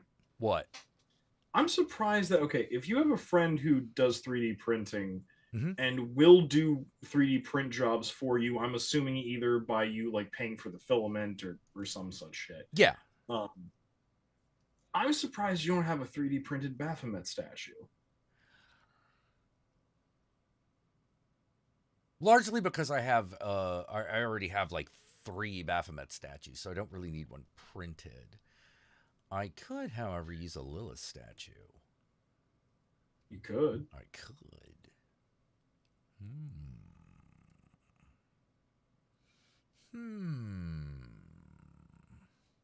Wow. Thoughts. Indeed. You know what? I should probably close this up. We've been going for like 3.5 hours. That's fair. How to put it? The cat is finally sleeping on my bed, which means no, the day is officially done, and you should be laying here because no one is giving me scritches. Yeah, I think I'll log off, play a little Diablo, and read a little bit of The League of Extraordinary Gentlemen, Volume 3. This is fair. And probably play with Laserbeak a little bit more. Eventually, I'm supposed to be getting a Soundwave. But that has been a journey which I will tell you all about once the Soundwave actually fucking arrives. Does it come with a rumble? It comes with either Rumble or Frenzy, depending on which one you think is the blue one. This is fair. You know, but it also comes with it comes with another Laserbeak, which I don't think is as good as this one. But it does come with a Ravage that looks amazing. So part of the reason I bought this other set of tapes was literally to get these guys because they were the best of like the Laserbeak beaky toys. That's fair. You know, it also came with a Ravage, a Rat Bat, and Rumble and Frenzy, but they're not as quality's these are not the as- standouts. You know. Yeah.